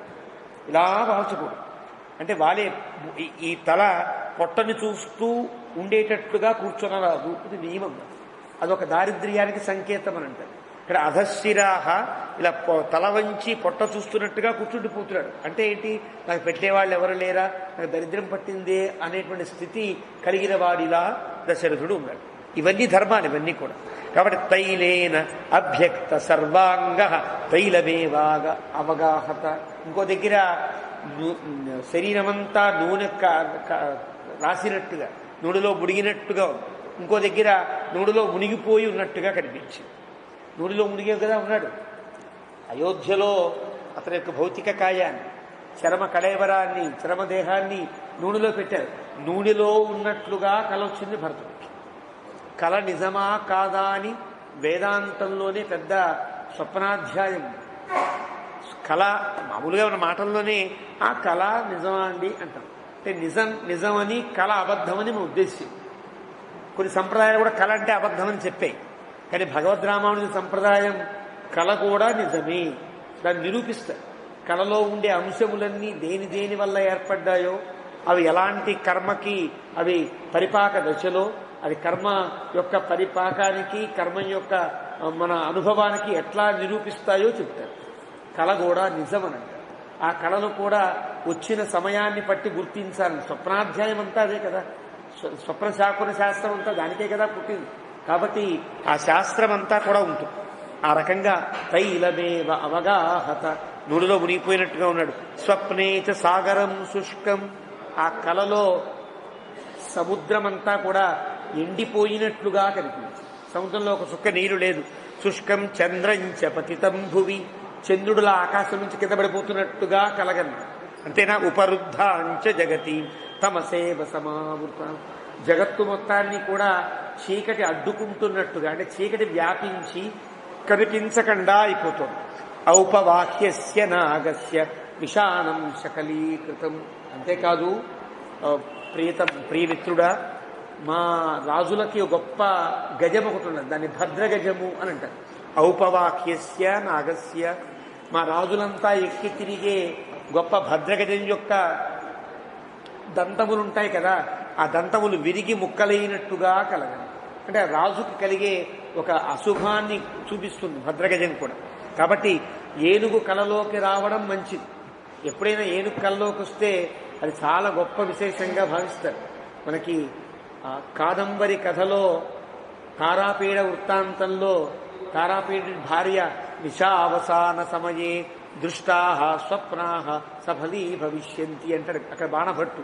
అంటే ఆ తెల్లవారుజామున వచ్చిన కళలు నిజమవుతాయి అని అంటారు. ఆ కళలో పెద్ద ఏనుగు చంద్రుడిని ఇలా మెల్లగా తీసుకుని ఈవిడ గర్భంలో ప్రవేశపెట్టినట్లుగా కలగంటుంది. అప్పుడు పుట్టిన వాడికి చంద్రాపీడు అని పేరు. తారాపీడుని యొక్క కుమారుడుగా అతను చరిత్రలో ఉన్నాడు. ఏదో కాల్పనిక వ్యక్తి కాడే. మన దేశాన్ని పరిపాలించిన మహారాజుల్లో గొప్పవాడల్లో చంద్రాపీడ మహారాజు ఒకరు. ఇలా కలగంటారు. ఇక్కడ అలాగా ఏనుగు వస్తే మంచిదే, కానీ ఏనుక్కి అందమైన, ఏనుక్కి చాలా అవసరమైన దంతం కనుక విరిగి ఉంటే అది అశుభానికి సంకేతం. ఏనుక్కి అవమానం, ఏనుక్కి గొప్ప అవమానంగా భావిస్తారు. కానీ గణపతి వ్యాస మహాముని దగ్గర గంటం ఆపకుండా రాయాలనుకున్న సమయంలో తను అవమానపడకూడదని ఈ అవమానానికి కూడా ఏమాత్రం వెలవకుండా తన దంతాన్ని పెరికి రాసినట్టుగా మనకి భారతం చెప్తుంది. అంటే అదొక అంటే ఏనుక్కి ఏది ఇష్టమో దాన్ని కూడా పక్కన పెట్టి ఆ ఇష్టాన్ని కూడా పక్కకి పారద్రోలి భారతాన్నో పురాణాన్నో రాశాడంటే దాని మీద ఉండే శ్రద్ధ, వ్యాసుల మీద ఉండే గౌరవం, ఆ కావ్యం మీద ఉండే శ్రద్ధ మనకు కనిపిస్తుంది. అలాగా శకలీకృతం ఆ ఏనుగు యొక్క దంతములన్నీ విరిగినట్లుగా చూచారు. సహసా చాపి సంశాంతం జ్వలితం జాతతేజసం అగ్నిహోత్రాల మండట్ల బాగా అగ్నిహోత్రాలన్నీ కప్పబడిపోయినట్లుగా ఏమాత్రం ప్రకాశం లేకుండా ఉన్నాయి. అవతీర్ణాంచ పృథివీం శుష్కాంచ వివిధాన్ ద్రుమాన్ అహం పశ్యామి విధ్వస్తాన్ సధూమాంశ్చాపి పర్వతాన్. అవతీర్ణాంచ పృథివీం శుష్కాంశ వివిధాన్ ద్రుమాన్ ఎండిపోయిన చెట్టన్నీ ఎండిపోయి ఉన్నాయి. అవన్నీ కూడా భూమి మీద వాలిపోయినట్టుగా పడిపోయి ఉన్నాయి. అలాంటి స్థితిలో నిప్పు రాచుకుని ఆ నిప్పు పూర్తిగా వెలగక పొగొస్తూ ఉంటే ఎండిపోయిన కట్టెలు పొగొస్తాయా? ఎండిపోయిన కట్టెలు నిప్పట్టుకుంటే ఒక్కసారి భగ్గుమని మండాలి. కానీ ఎండిపోయిన కట్టెలు కూడా పొగ వస్తున్నట్టుగా కలగన్నారు. అంటే పచ్చి కర్రలు కాల్చున్న అలాంటి స్థితిలో ఉన్నారు.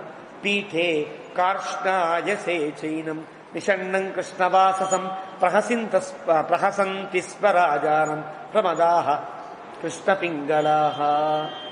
ఒక నల్లటి సింహాసనం పీట మీద కూర్చున్నారు. నల్ల పీట మీద కూర్చోకూడదు. పీటలకి నల్ల రంగు వేసి కూర్చోకూడదు. నల్లటి వాటి మీద కూర్చోకూడదు. కానీ నల్లటి కుర్చీలని నల్లటి వాటిని కూడా పెద్దలు కూర్చోదు. అది చండ్రకర్ర అయితే ఆ నలుపుని నలుపుగా భావించదు. కొన్ని నియమాలు ఉన్నాయి. ఇవన్నీ చండ్రకర్రం అనే మంచిది. ఔదుంబరం మేడి యొక్క పీట గొప్ప సిద్ధిని కలిగిస్తుంది. ఇలాగ రకరకాలుగా ఏ పీట మీద కూర్చోవాలో నియమం కూడా మన పెద్దవాళ్ళు చెప్పారు. కానీ ఇది నల్లటి పీట. కార్ష్ణాయసే చైనం కృష్ణవాససం. దశరథుడు ఎలా ఉన్నాడు? నల్ల బట్టలు కట్టుకుని ఉన్నాడు. నల్ల బట్టలు కట్టుకోవడం కూడా తప్పుగా భావిస్తారు. నల్ల బట్టలు కట్టుకోవడం అనేది పనికిరాదని భావిస్తారు. అది ప్రత్యేకంగా దీక్షగా ఏర్పడింది అంటే ఆ దీక్షకు వేరే కారణాలు ఏమో ఉంటాయి. కానీ సహజంగా నల్ల బట్టలు ధరించడానికి వీలు. ఈ రకంగా నల్ల బట్టలు కట్టుకుని ప్రహసింతి స్మ రాజానం ప్రమదాహ కృష్ణ పింగళ. అలాంటి కూర్చుని రాజుని కృష్ణ పింగళాహ నల్లగా కొంచెం ఎర్రగా ఉండే ఆడవాళ్లు చుట్టూ చేరి చీచీ చీచీ అని ఎక్కిరిస్తారు అన్నమాట. ఏడిని గతేమిట్రా అని. మామూలు ఆడవాళ్ల చేత కూడా అపహసించబడే స్థితిలో నా తండ్రి కనిపించాడు అంటే అవమానం పాలయ్యాడు అని అంటారు. ఈ అవమానం పాలయ్యాడు కదా, కైకేయి దగ్గర అయినట్టే కదా, అది ఒక సూచన మాట. అట్లాగా త్వరమాణశ్చ ధర్మాత్మ రక్తమాల్యానులేపన రథేన ఖరయుక్తేన ప్రయాతో దక్షిణాముఖ. అలాంటి ధర్మాత్ముడైన మా నాన్నగారు ఎర్రటి పూలతో ధరించిన మాలికలు ధరించి, ఎర్ర పుష్పాలు ధరించుట కొన్ని సమయాల్లో మంచివి కావు. అలాంటి ఎర్ర పుష్పాలు ధరించి రథేన ఖరయుక్తేన గుర్రం మీద వెళితే శ్రేష్టం. గాడిదలు పూంచిన రథం ఎక్కాడు. అంటే గాడిదలు మోస్తున్నాయి రథాన్ని. గాడిదల రథం ఎవరికి ఉంటుంది? యుద్ధకాండ చూస్తే తెలుస్తుంది. రావణాసురులందరికీ గాడిద రథాలే. రావణాసుడికి ఆ తర్వాత ప్రహస్తాదులకి అందరికీ గాడిద కూర్చిన రథాలే ఉంటాయి. అలాంటి గాడిదలు పూంచినటువంటి రథము మీద దక్షిణముఖంగా మా నాన్నగారు వెళ్ళిపోతున్నట్టుగా కలగన్న. ఎన్ని మనం చూచామో గాడిద కళలోకి రావడం, నూనె రావడం, నువ్వుల అన్నం రావడం, ఇలాగా పడుతున్నట్టుగా రావడం, చంద్రుడు జారిపోతున్నట్టుగా రావడం, ఇవన్నీ ఇక్కడ కల. మళ్ళీ సుందరకాండలో త్రియతా స్వప్నం దగ్గర చంద్రుడు ఎట్లా ఉన్నాడో పగలు ఎట్లా ఉందో అక్కడ చెప్తాడు. అంటే మంచి స్వప్నం ఎట్లా ఉంటుంది, చెడ్డ స్వప్నం ఎట్లా ఉంటుంది, రామాయణంలోనే మనకి ఒక కళల యొక్క వివరణ కూడా మనకి రామాయణంలో బాగా కూర్చుంటుంది. 3 కళలు మనకు కనిపిస్తాయి. సరే, ఇదంతా తర్వాత చెప్పుద్దాం. ఆ రకంగా ఉంది. దక్షిణముఖంగా దశరథుడు వెడుతున్నాడు. ప్రహసంతీవ రాజానం ప్రమదా రక్తవాసిని ప్రకర్షంతి మయా దుష్ట రాక్షసి వికృతాన. ఒక రాక్షసి, చాలా భయంకరమైనటువంటి ముఖము కలిగినటువంటి ఒక రాక్షసి మా నాన్నగారి మెడకి ఒక తాడు వేసి లాగుతున్నట్లుగా కనిపించింది. లాగుతూ వెక్కిరిస్తుంది, నవ్వుతోంది. లాగుతోంది, వెక్కిరిస్తోంది, మళ్ళీ లాగుతోంది, వెక్కిరిస్తోంది, నవ్వుతోంది. అలాంటి స్థితిలో మా నాన్నగారిని నేను చూశాను. ఏ భవే తన్మయా దృష్టం ఇమాం రాత్రిం భయావహ అహం రామోధవా రాజా లక్ష్మణో వా మరిష్యతి. ఇంత భయంకరమైనటువంటి ఈ స్వప్నాన్ని నేను కన్న తర్వాత, ఈ కళ నాకు వచ్చిన తర్వాత నా మనస్సులో పెద్ద భయం పట్టుకుంది. ఎవడో తెలిసిన ఈ కళకి ఏది ఫలితము అంటే దేశపు రాజు పోతాడు, లేదా రాజు స్థానంలో ఉండేవాళ్ళు పోతారు. అంటే ఎవరు? రాముడికైనా దశరథునికైనా నాకైనా ఏదో ప్రమాదం ఉన్నది ఇక్కడ అని గుర్తించాడు. తనకి తప్ప వాళ్ళిద్దరికీ పాపం ప్రమాదం కలిగింది కదా. రాముడు అడవికి వెళ్ళాడు, దశరథుడు కూడా తరువు సాధించాడు, వాళ్ళిద్దరికీ కలిగింది. కాబట్టి నాకైనా అహం రామ అథవా రాజా లక్ష్మణో వా మరిష్యతి. లక్ష్మణుడికైనా చనిపోయి ఉండాలి, రాముడికైనా ఆపద వచ్చి ఉండాలి, మా నాన్నగారైనా లేకుండా వెళ్ళిపోయి ఉండాలి, లేదా నాకైనా మరణం వస్తుందేమో అన్నట్టుగా కూర్చున్నాడు. అది స్థితిలో ఉంటే నరో యానేన యస్వప్నే ఖరయుక్తేన యాతి అచిరాత్ తస్య ధూమాగ్రం చితాయాం సంప్రదృశ్యతే. ఎవడు కలలో కనుక గాడిదలు పూంచిన రథమునెక్కి ఉన్నట్టుగా కలగంటాడో ఆ కళ వాడికి చావుకి సంకేతం కదా, చనిపోతాడనడానికి సంకేతం కదా అన్నాడు. అలాగా అచిరాత్ తస్య ధూమాగ్రం, కొద్ది కాలంలోనే అతడు చితిలో పడి అతని పొగ పైకి లేచేటట్టుగా ఉంటుందంటే చనిపోతాడని అర్థం అన్నమాట.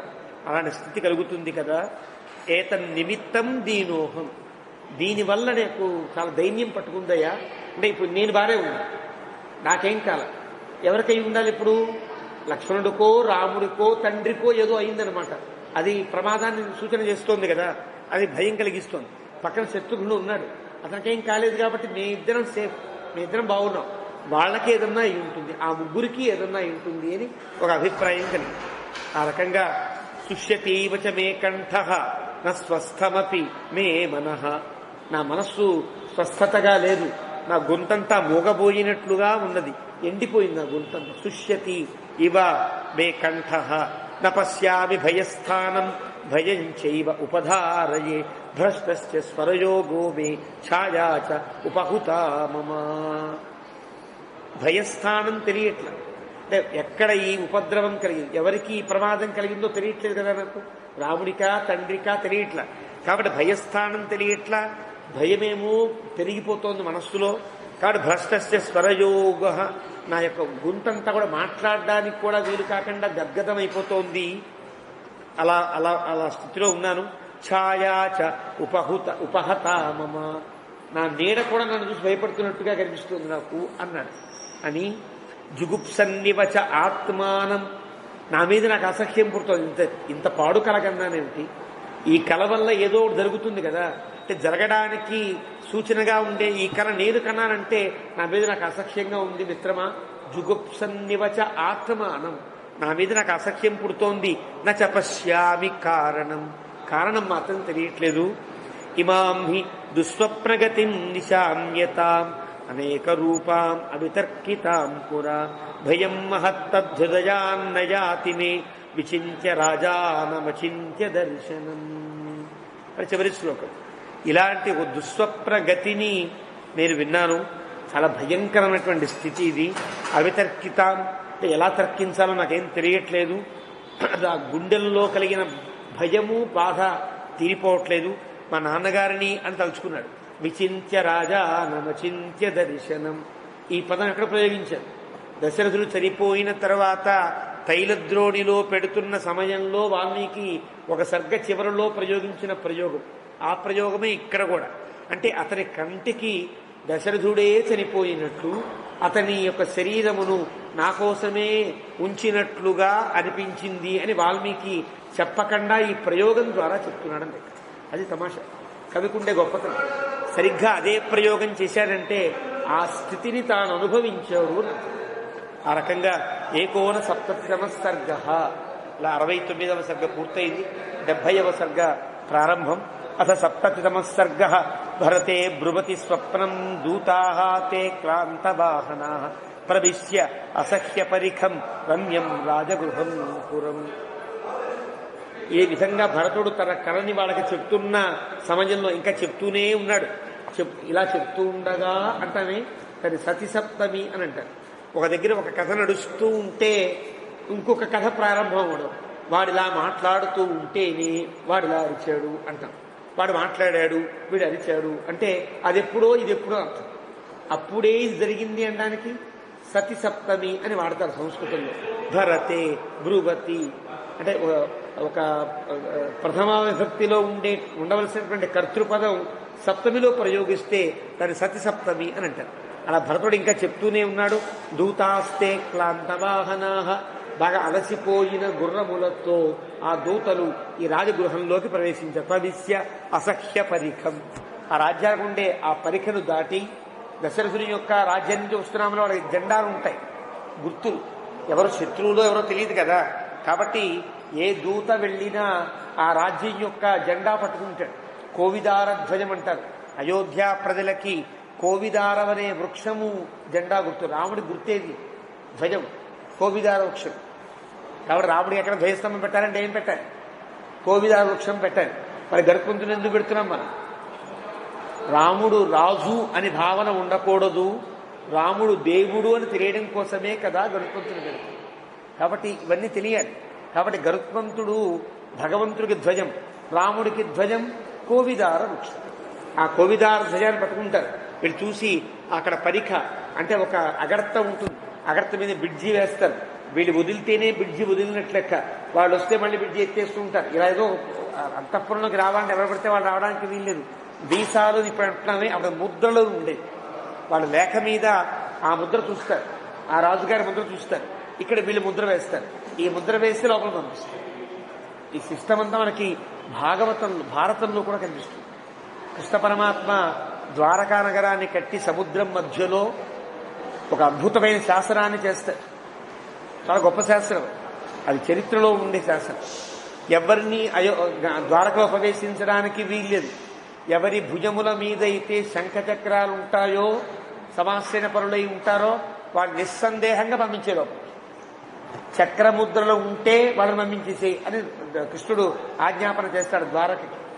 దీన్ని పట్టుకునే కృష్ణుడు నివసించే ద్వారకకి వెళ్లాలంటేనే శంఖచక్రాలు ఉండాలి కదా. మరి వైకుంఠానికి వెళ్లాలంటే కూడా శంఖచక్రాలు ఉంటే కనుక మరి ఎక్కడ అడ్డు లేకుండా ఉంటుందనే మహర్షుల యొక్క దర్శనంతో సంప్రదాయాలు ఏర్పడతాయి.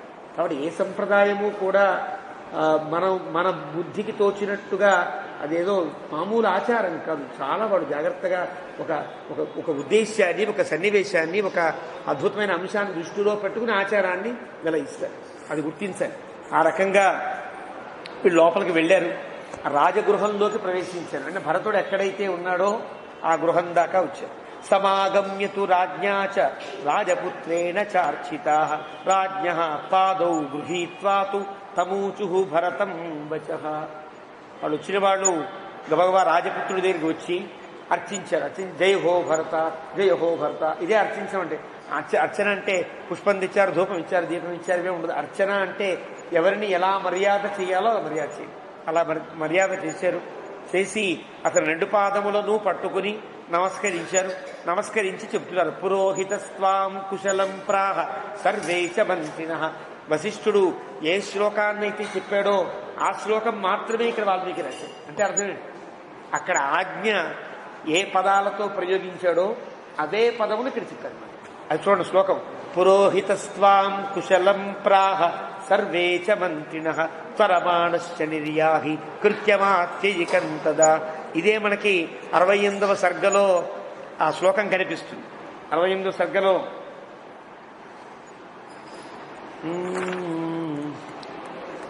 సరిగ్గా అదే శ్లోకాన్ని ఇక్కడ వాల్మీకి ఇస్తారు. అంటే ఆయన ఎలా చెప్పాడో చెప్పింది చెప్పినట్టుగా ఒక అక్షరం కూడా కొత్త అక్షరం చేర్చకుండా చెప్పారు అని మనకు తెలియడం కోసం అదే శ్లోకాన్ని. మరి కొత్తగా శ్లోకం రాయలేక కాదు కదా వాల్మీకి, ఆ శ్లోకాన్ని ఇచ్చాడంటే అర్థం అలా మాట్లాడారు. దూతలు అంటే అలా ఉంటారు. వాడేదో 2 మాటలు మాట్లాడితే వీడు 3 మాటలు మాట్లాడి కోపం తెప్పించరు. అలా తెప్పించిన వాడెవడు? కృష్ణ పరమాత్మ. దూతగా వెళ్ళి వాళ్ళు చెప్పిన మాటల కంటే ఎగస్ట్రా మాటలు కలిపి వాళ్ళ కోపం వచ్చేట్టు చేసిన వాడు కృష్ణ పరమాత్మ. ఆయన ఇష్టం, ఆయన అలాగైనా చేయొచ్చు. ఇంకో దూత ఇతర చేయడానికి వీల్లేదు. కాబట్టి ఆయనకి దూతగా వెళ్ళడం ఇష్టపడ్డాడు.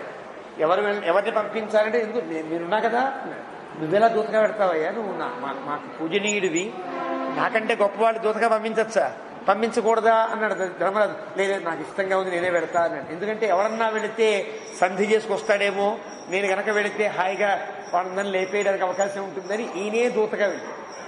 మన పెద్దలు చెప్తారు, ఇది భారతంలో ఉన్నదే, కొత్తగా చెప్పేది, సరదా కోసం చెప్పే మాట కాదు. ఎవరన్నా వెళితే సంధి కుదిరి వాడు రాజై ధర్మరాజు అడుక్కు తినేటట్టుగా అయిపోతాడు. ధర్మరాజు ఉండే అంటే 4-5 గ్రామాలు చాలు, మా తమ్ముడికి చిన్న గ్రామం, నాకు ఒక కుగ్రామం చాలు, మేమంత గ్రామాధికారులుగా ఉండిపోతాం, మాకు రాజ్యాలు అక్కర్లేదని నమ్మించాడు. ఇది కనుక జరిగితే మంచివాడు రాజు కాడు, చెడ్డవాడు రాజు అవుతాడు, మంచివాడేమో సేవకుడు అయిపోతాడు. ఇలా కాకూడదు.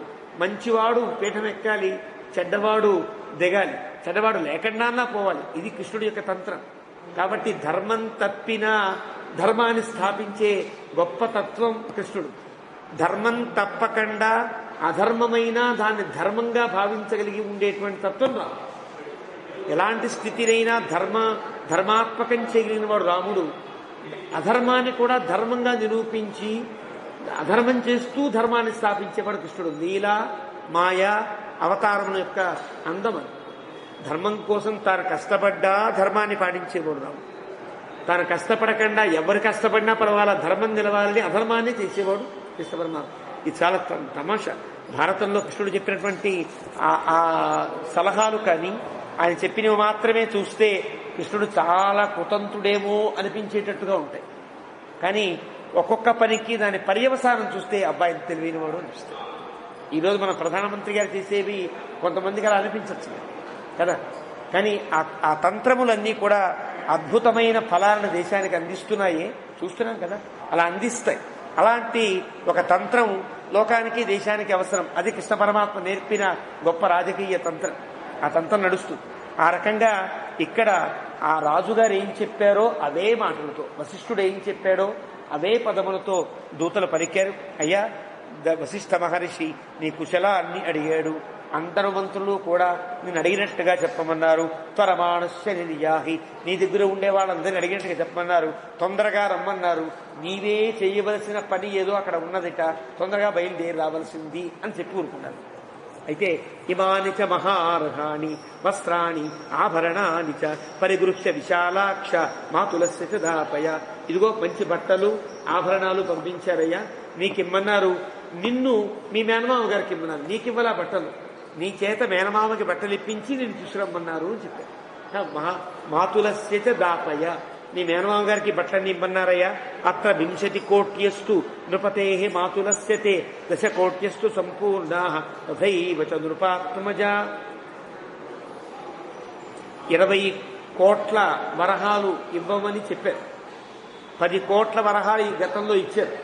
10 కోట్ల వరహాలు ఇప్పుడు ఇచ్చేస్తుంది. అంటే ఏదో చిన్న ఒప్పందం వాళ్ళకి ఏదో ఉంది, మనకు తెలియదు. రాజకీయ ఒప్పందాలు ఏవో ఉంటాయి కదా, ఆ రకంగా ఇగో 10 కోట్ల వరహాలు మీ మేనమామ గారికి ఇమ్మన్నారని ఇచ్చేసారు. ఆ ఇచ్చిన తరువాత ప్రతిగృహ్యేత తత్సర్వం స్వనురుక్త సుహృజ్జనే దూతానువాచ భరత కామై సంప్రతిపూజ్యతాన్. అవన్నీ కూడా తీసుకున్నాడు. వారు చెప్పినట్టుగా దూతానువాచ, ఆ దూతల్ని ఇలా అంటారు. కశ్చిత్ సుకుశలీ రాజా పితా దశరథో మమ కచ్చిచ్చ అరోగతారామే లక్ష్మణే చ మహాత్మని. ముగ్గురు గురించి అడిగాడు. మా నాన్నగారికి ఎలా ఉంది ముందు, మా రాముడికి ఎలా ఉంది, లక్ష్మణుడు ఎలా ఉన్నాడు, ఇది అడిగిన ప్రశ్న. అంటే తాను ఎవరి మీద అయితే అనుమానం వచ్చిందో వాళ్ళ ముగ్గురి యొక్క క్షేమాన్ని అడుగుతున్నాడు. మా నాన్నగారు బాగున్నారు కదా, మా తండ్రి గారు, రాముడికి ఎలాంటి ఆపద లేకుండా రాముడు ఉన్నాడు కదా, లక్ష్మణుడు జాగ్రత్తగా ఉన్నాడు కదా అని అడిగాడు. అడిగి ఆర్యాచ ధర్మనిరత, మా ఆర్య గొప్ప పూజ్యురాలు, ధర్మము ఎందే నిరతము ధర్మము ఎందే మనస్సు కలిగినది, ధర్మాచరణ తప్ప వేరే ఏ పిచ్చి పని చెయ్యదు. మా కౌశల్య, మా పెద్దమ్మ గారు ఎప్పుడు ధర్మమే, ఎప్పుడు అనుష్ఠానమో పారాయణమో పూజో పెద్దల యొక్క మాటలు వింటూ ఉండమో తప్ప వేరే ఆలోచన ఆవిడకి ఏమి ఉండదు. టీవీ పెట్టుకోవడం, సీరియల్స్ ఇవేవో ఉండవు. హాగా ఎప్పుడూ ఆ పెద్దల దగ్గర మాటలు వినడమే ఉంటుంది. అలాంటి స్థితిలో ఉండే ఆ ధర్మనిరత అలా ఉండేటువంటి ఆ తల్లి ఒక మాట కాదు, ధర్మనిరత, ధర్మజ్ఞ, ధర్మదర్శిని 3 పదాలు ప్రయోగిస్తాడు భరతుడు. అంటే ధర్మం ఎలా ఉండాలో తెలిసిన, ధర్మము బాగా తెలిసిన ఆవిడ, ధర్మాన్ని చెప్పగలిగిన అలాంటి కౌశల్య. అంటే 3 విశేషణాలు ఆ పెద్దమ్మ గారికి వేశారు. ఆ తర్వాత చూడండి, ఆ వేసిన తర్వాత అరోగా చాపి కుశల కౌశల్య మాతా రామస్య ధీమత.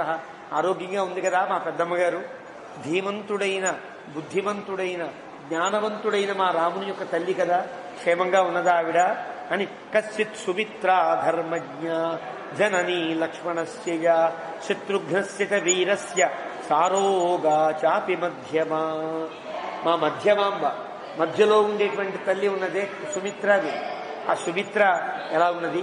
ఆవిడ ధర్మజ్ఞ, చాలా ధర్మాలు తెలిసిన ఆవిడ, ధర్మాలు చెప్పే ఆవిడ కాదు. ఆ పెద్ద ఆవిడైతే ధర్మాలు బోధిస్తుంది. ఈవిడ ఎన్ని తెలిసినా గుంభనంగా ఉంటుంది అంతగా, అన్ని తెలిసిన ఆవిడ ధర్మజ్ఞ అలా ఉంటుంది. అలాంటి ఆవిడ మా లక్ష్మణస్వామికి శత్రుఘ్నుడికి కూడా తల్లి కదా, ఆవిడ జాగ్రత్తగా ఉన్నదా అని చెప్పి మా అమ్మగారు ఎలా ఉన్నారని అడగాలి కదా. అక్కడ ఏం జరిగిందో భరతుడికి ఏం తెలియదు, ఆవిడ ఎంత హఠం చేసిందో తెలియదు.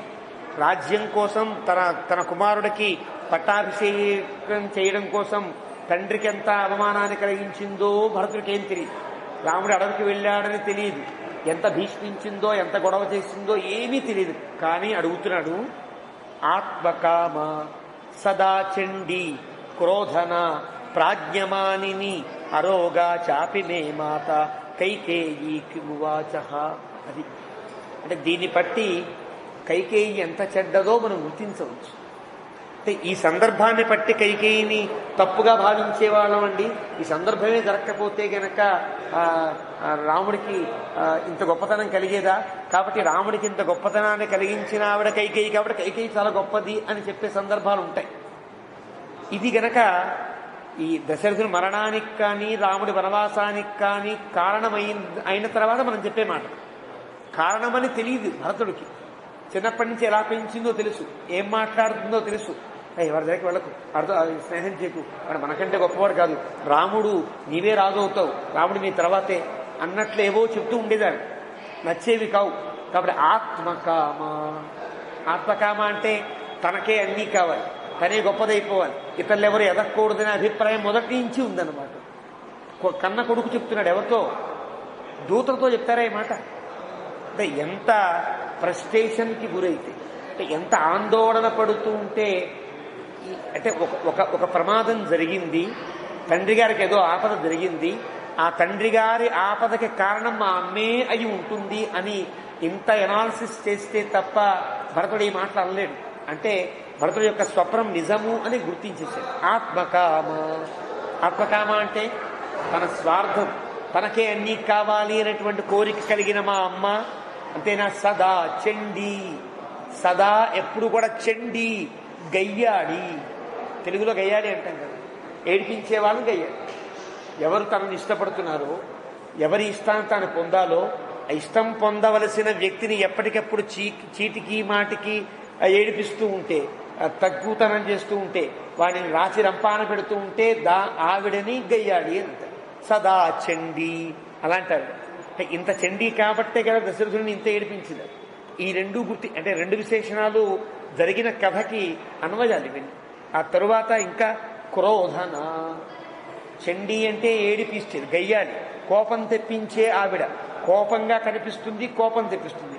క్రోధన, తన పని గనక కాకపోతే అంత కోపంతో ప్రవర్తిస్తుంది. క్రోధన ప్రాజ్ఞమానిని, అంటే తన పని నెరవేర్చుకోవడం కోసం ఎంత గొప్పవాడినైనా తృణీకరిస్తుంది. నువ్వు చచ్చినా పర్వాలా, రాముడు అడవికి వెళ్లాల్సిందే కదా కైకేయి మాట. ఎంత దుర్మార్గం అది.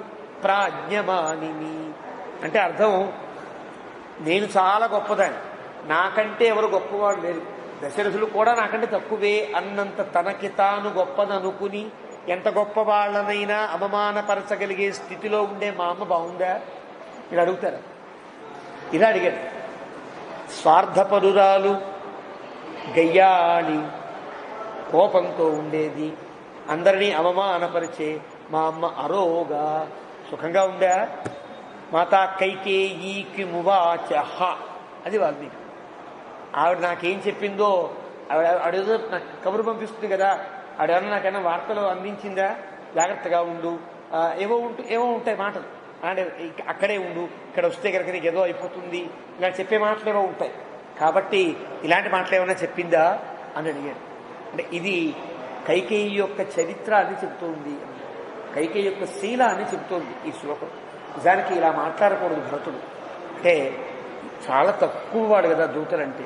దూతలంటే చాలా చిన్న సేవకులు అంటారు. వారి ముందు కూడా ఆపుకోలేని స్థితిలో భరతుడు. అంటే అతనికి పూర్తిగా ఒక దృశ్యమంతా తన కళ్ళ ఉందన్నమాట.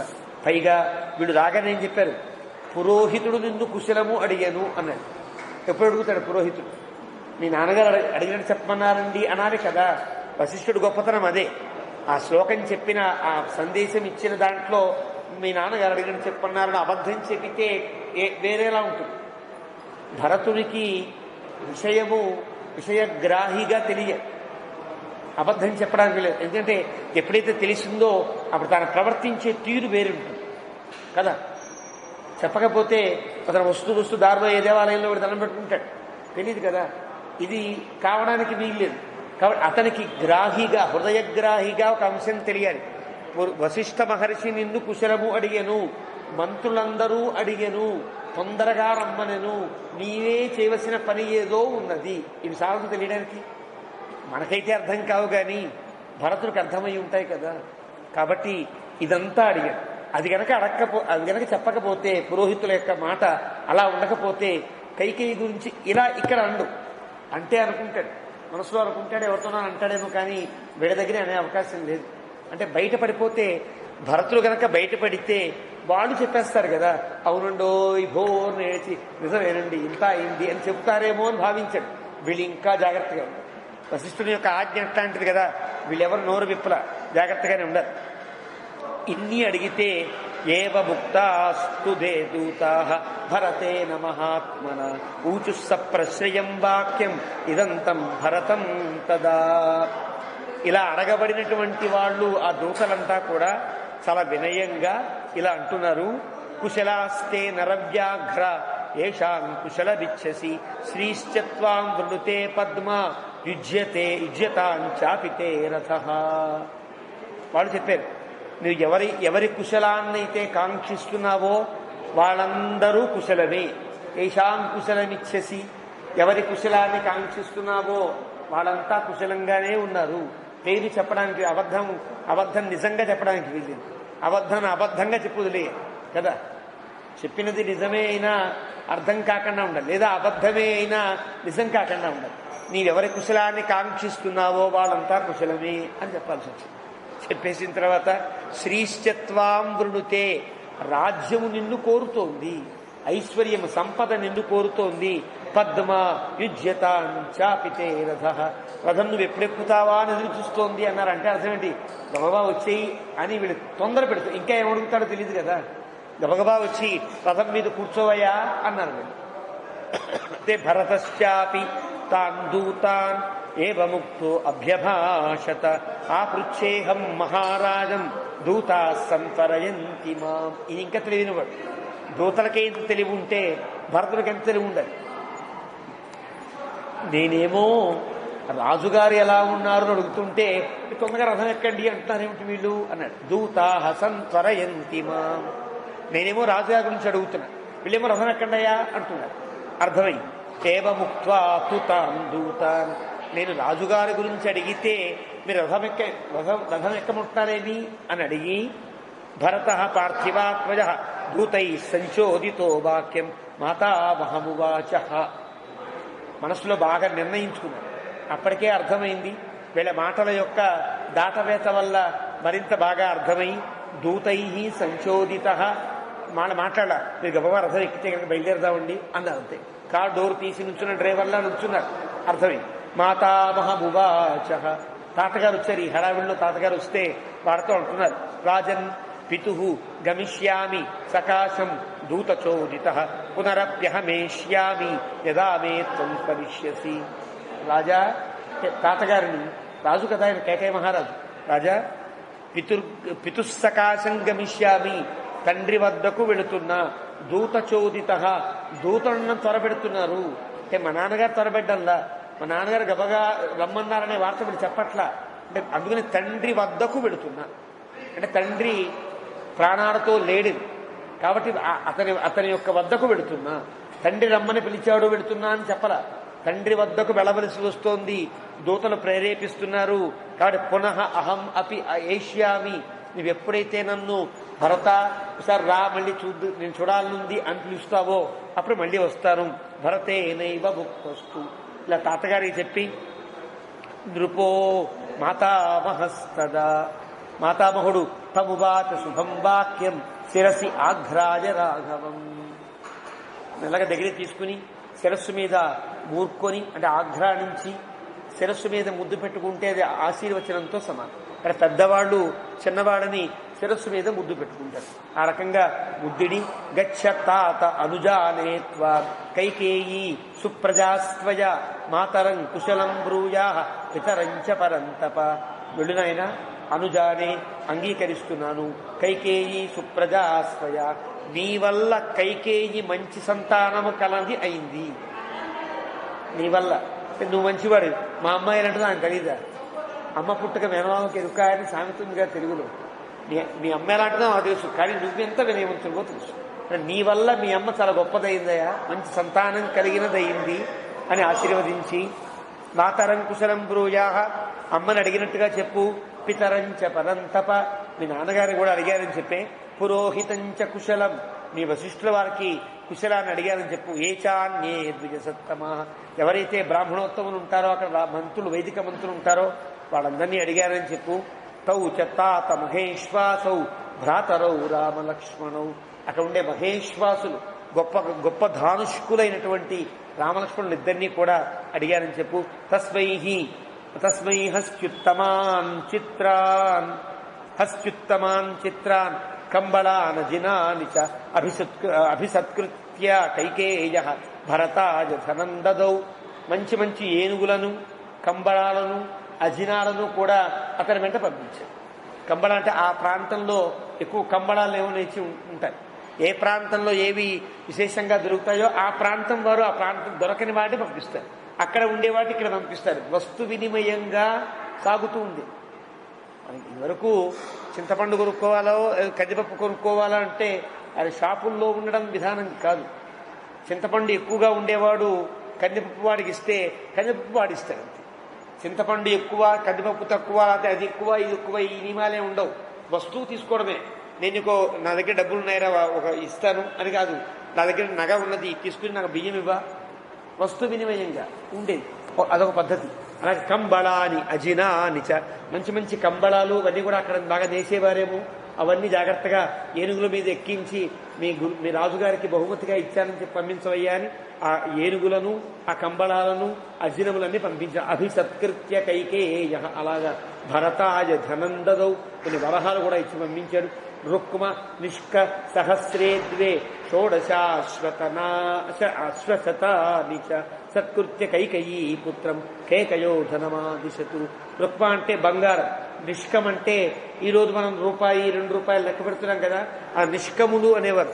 ఈ రోజుల్లో మనకు వస్తాయి. ఇప్పుడు డాలర్ అంటే రూపాయ, మనకి రూపాయి కాదు, మనకేదో ఒక 60 70 రూపాయలంత విలువ, వాళ్ళకి అది రూపాయి కాదు కదా. అప్పట్లో నిష్కములు అనేవారు.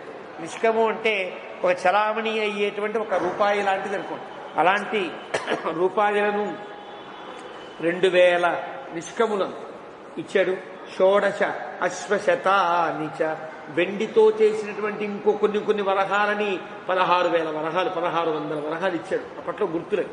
అలా పంపించి సత్కృత్య కేకయీ పుత్రం, అలాగా ధనం పంపించాడు.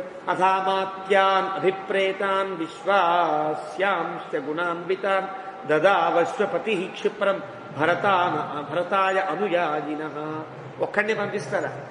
పంపించకుండా వచ్చినవాడు భటులే అయినా రాజుగారికి తన వాళ్ళంటూ ఉండాలి కాబట్టి తన దగ్గర ఉండే గొప్ప విశ్వాసపాత్రులైన కొంతమంది మంత్రుల్ని మీరు జాగ్రత్తగా వెనకాల వెళ్ళండి, భరతుడు రాజ్యంలో చేరేదాకా వెళ్ళి జాగ్రత్తగా వెళ్ళి దింపి మళ్ళీ రండి అని పంపించాడు వాళ్ళని కూడా. తదో అశ్వపతి, ఆ తాతగారి పేరు అశ్వపతి కదా. కేకయ్య మహారాజు పేరు అశ్వపతి అని పేరు. అశ్వపతి కుమారుడు యుధాజిత్ అని పేరు. యుధాజిత్తు యొక్క చెల్లెలు కైకేయి, కైకేయి యొక్క కుమారుడు ఈయన. అంటే మాతులుడేమో యుధాజిత్తు, మాతామహుడేమో అశ్వపతి అని అంటున్నారు. ఆ రకంగా పంపించాడు. ఐరావతానైంద్రశిరాన్ నాగాన్ వై ప్రియదర్శనాన్ ఖరాన్ శీఘ్రాన్ సుసంయుక్తాన్ మాతులోస్మై ధనం దదౌ. చాలా గొప్ప ధనపు రాసులు ఇస్తే అవన్నీ మోసుకెళ్ళదండి. అవన్నీ రథంలో పెడితే రథం బరువెక్కుతుంది, గుర్రాల ప్రయత్నం కష్టం అవుతుంది. కాబట్టి వాటి కోసం గాడిదల మీద బస్తాలు వేసి పంపిస్తారే, అలా గాడిదలను వెనకాల పంపించి వాటి మీద ఈ ధనపు బస్తాలన్నీ ఉండేటట్టుగా చేసుకుని, అంటే వాళ్ళ ప్రయాణపు సౌకర్యం వాడు చూసుకున్నారు. ఆ రకంగా మంచి ఐరావతాల లాంటి ఏనుగులను, మంచి ప్రియదర్శనాన్నాగా మంచి మంచి అందమైనటువంటి ఏనుగుల్ని పంపించాడు. ఈ డబ్బుల్ని పంపించాడు. డబ్బుల సంచులన్నీ కూడా గాడిదల మీద వేసి మరీ పంపించాడు. ఆ రకంగా అంతఃపురే అతి సమృద్ధాన్ వ్యాఘ్రవీర్య బలాన్వితాన్ దంష్ట్రాయుధాన్ మహాకాయాన్ సునశ్చ ఉపాయనం దదౌ. ఇంకా గొప్ప విశేషం ఏంటంటే మంచి మంచి కుక్కల్ని కూడా బహుమతిగా ఇచ్చాడు. మంచి యుద్ధం చేయగలిగినటువంటి సామర్థ్యం కలిగిన కుక్కలు, దారిలో ఎలాంటి అపాయం కలిగినా ఈ కుక్కలు సింహాల్లాగా వేట కుక్కలు లాంటి కుక్కలు మాట. ఎలా ఉన్నాయి చూసినవి?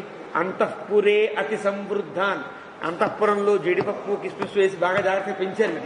అతి సమృద్ధాన్, చాలా మంచి బలంగా పెరిగాయి. అంతేనా వ్యాఘ్ర వీర్య బలాన్వితాన్, అంటే పులికి ఉండేటువంటి అంత పరాక్రమంతో, అంత గాండ్రింపుతో ఉండేది. అంటే చూస్తే పులులా అనిపించేటట్లుగా పెంచాడు. అలాంటి కుక్కలు, రకరకాల కుక్కలు కదా.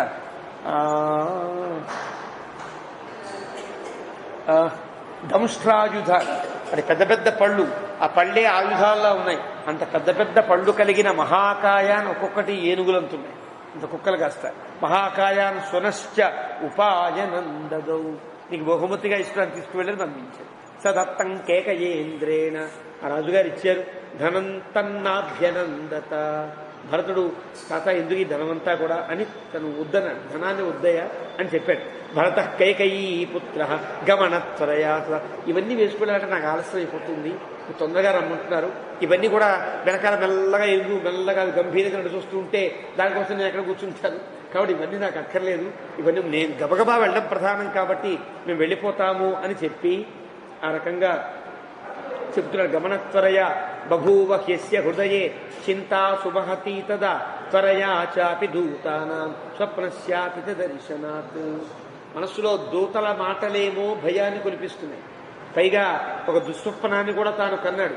ఆ కలలో కనిపించిన దృశ్యములు, దూతల మాటలు, ఈ రెండూ కలుపుకుంటే ఏదో పెద్ద ప్రమాదం జరిగిందనే చింత మనస్సులో, మహతీ సుమహతీ చింత, పెద్ద చింతతో బయలుదేరాడు. సహ స్వభీష్మ అభ్యతిక్రమ్య నరనాగ అశ్వసంవృతం ప్రపేదే సుమహశ్రీమాన్ రాజమార్గమునుత్తం.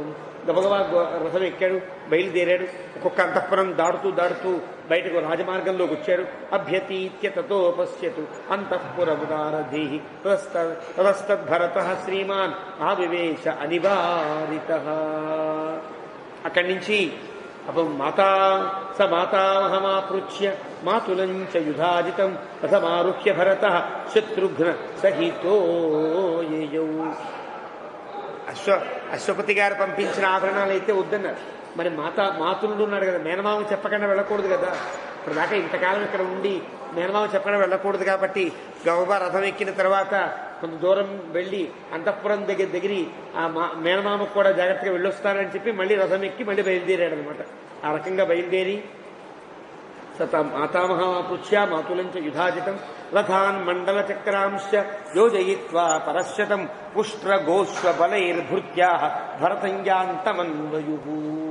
భరతుడు బయలుదేరగానే ఆ ప్రాంతంలో ఉండేటువంటి ఆ సైనికులంతా కూడా, రాజపుత్రుడు కదా ఇతను, వీళ్ళకి సంతానంలో ఉన్నటువంటి వీళ్ళకు కూడా సంతానం కాబట్టి, రాజకుమారుడు, ఒక రాజు చక్రవర్తి గారి కుమారుడు కాబట్టి నాకు ఇచ్చే మర్యాద ఇవ్వాలి కాబట్టి ఇలాంటి సెక్యూరిటీ వాళ్ళంతా ఆ పక్క ఈ పక్క రకరకాల బండ్లు వేసుకొచ్చినట్టుగా వాళ్ళు కూడా ముష్ట్ర గోష్వ బలైర్భృత్యా, గుర్రాల మీద ఎక్కిన వారు కొంతమంది, పెద్ద పెద్ద భయంకరమైన ఎద్దుల మీద ఎక్కి కొంతమంది ఒంటెలు ఉన్నాయి ఆ ప్రాంతంలో, ఒంటెల మీద ఎక్కిన వాళ్ళు కొంతమంది. అలాగా భరతుడిని అన్వయయుహు, కొంత దూరం దాకా వాళ్ళు కూడా అన్వయించారు. బలే నగుప్తో భరతో మహాత్మా సహార్యకస్య ఆత్మసమైరమాఖ్యై ఆదాయ శత్రుఘ్నమపేత శత్రు గృహాద్యయౌ సిద్ధ ఇవేంద్రలోకాత్. ఆ రకంగా సెక్యూరిటీ వారంతా బలేన గుప్త, సెక్యూరిటీ వారంతా రక్షిస్తూ ఉండగా గొప్ప రక్షణలో భరతుడు అనేటువంటి మహాత్ముడు సహ ఆర్యకస్య ఆత్మసమైరమాత్యై, తన తాతగారికి మంచి విశ్వాసపాత్రులైన మంత్రులు తన వెంటరాగా ఆదాయ శత్రుఘ్నం, శత్రుఘ్నుణ్ణి తీసుకుని అపేత శత్రు, ఏమాత్రం శత్రువు లేనివాడు, ఎక్కడా కూడా అతనికి చెడ్డవాడు అనేవాడే లేడు భరతుడు. భరతుడు చాలా మంచివాడని పేరు. రాముడికి ఎంత మంచి పేరో భరతునికి అంత పేరు. భరతుడిని ఎవ్వరూ పల్లెత్తి మాట అనేవారు కారు అని వాల్మీకి ఇక్కడ చెప్పడానికి గల కారణం, ఇక్కడి నుంచి అన్ని తిట్టిపోతాం భరతుడు. ఇక్కడ దాకా ఏ శత్రువు లేని భరతుడు అంటే అర్థం ఏంటి? ఇక పైన అందరూ శత్రువుగా పరిగణిస్తారు. ఎందువల్ల? రాముణ్ణి అడవికి వెళ్ళడానికి ఈయనే కారణమని తిడతారు. ఇక్కడ దాకా అపేత శత్రువు, ఏమాత్రం శత్రువులు ఎవరూ లేని భరతుడు బయలుదేరాడు అంటే వెళ్ళిన తర్వాత అందరూ శత్రువులు అవుతారు ఈయనకి అని చెప్పడం కోసమని ప్రయోగంలో గొప్పతనం. ఇది ఆ కవి యొక్క ప్రయోగంలో ఉండే అద్భుతమైనటువంటి అంశాలు ఇవన్నీ కూడా. అలాగా ఆదాయ శత్రుఘ్నం, శత్రుఘ్నుడిని తీసుకుని, శత్రుఘ్నుడికి అసలు వ్యక్తిత్వమే లేదా, శత్రుఘ్నుడు బయలుదేరాడు అన్నాడు వాల్మీకి. అయోధ్యాకాండ ప్రారంభంలో కూడా నీత ప్రీతి పురస్కృత, భరతుడు శత్రుఘ్నుణ్ణి ప్రీతిగా తీసుకుని వెళ్ళను అంటాడు. ఏదో సంచి బ్యాగ్ తీసుకెళ్ళినట్టుగా. మరి ఇక్కడ కూడా మళ్ళీ శత్రుఘ్నుణ్ణి తీసుకుని బయలుదేరను అంతే. శత్రుఘ్నుడు ఒక్క మాట లేదు ఇక్కడ కదా. శత్రుఘ్నుడు అంత విధేయంగా ఉంటాడు. తమాషా ఏదో మాయాబజార్ సినిమాలో తక్షణ కర్తవ్యం అది ఒకే డేలాగా ఉంటుంది వైద్యుడికి కదా. అలాగా పాప ఏ పాట ఉండదు శత్రుఘ్నుడికి. అంటే ఎందువల్ల? శత్రుఘ్నుడి యొక్క గొప్పతనాన్ని తర్వాత చూడవచ్చు. ఎప్పుడూ మౌనంగా ఉండేవాడు ఒక్కసారి గొంతు విప్పితే, మాట విప్పితే అది ఎంత ప్రభావవంతంగా ఉంటుందో మందర సమీపంలో శత్రుఘ్నుడి యొక్క పరాక్రమాన్ని మనం గమనించవచ్చు. కవి రాసేటప్పుడు ఆ వ్యక్తిత్వాన్ని అలా ఔచిత్యాన్ని కాపాడుతూ వచ్చి ఒక్కసారి పేలుస్తాయి. అద్భుతం అనిపిస్తుంది. ఆ దృశ్యం చూస్తే రాముడు కాదు హీరో, శత్రుఘ్నుడేమో అనిపించేటట్టుగా ఆ పాత్ర పండించబడుతుంది.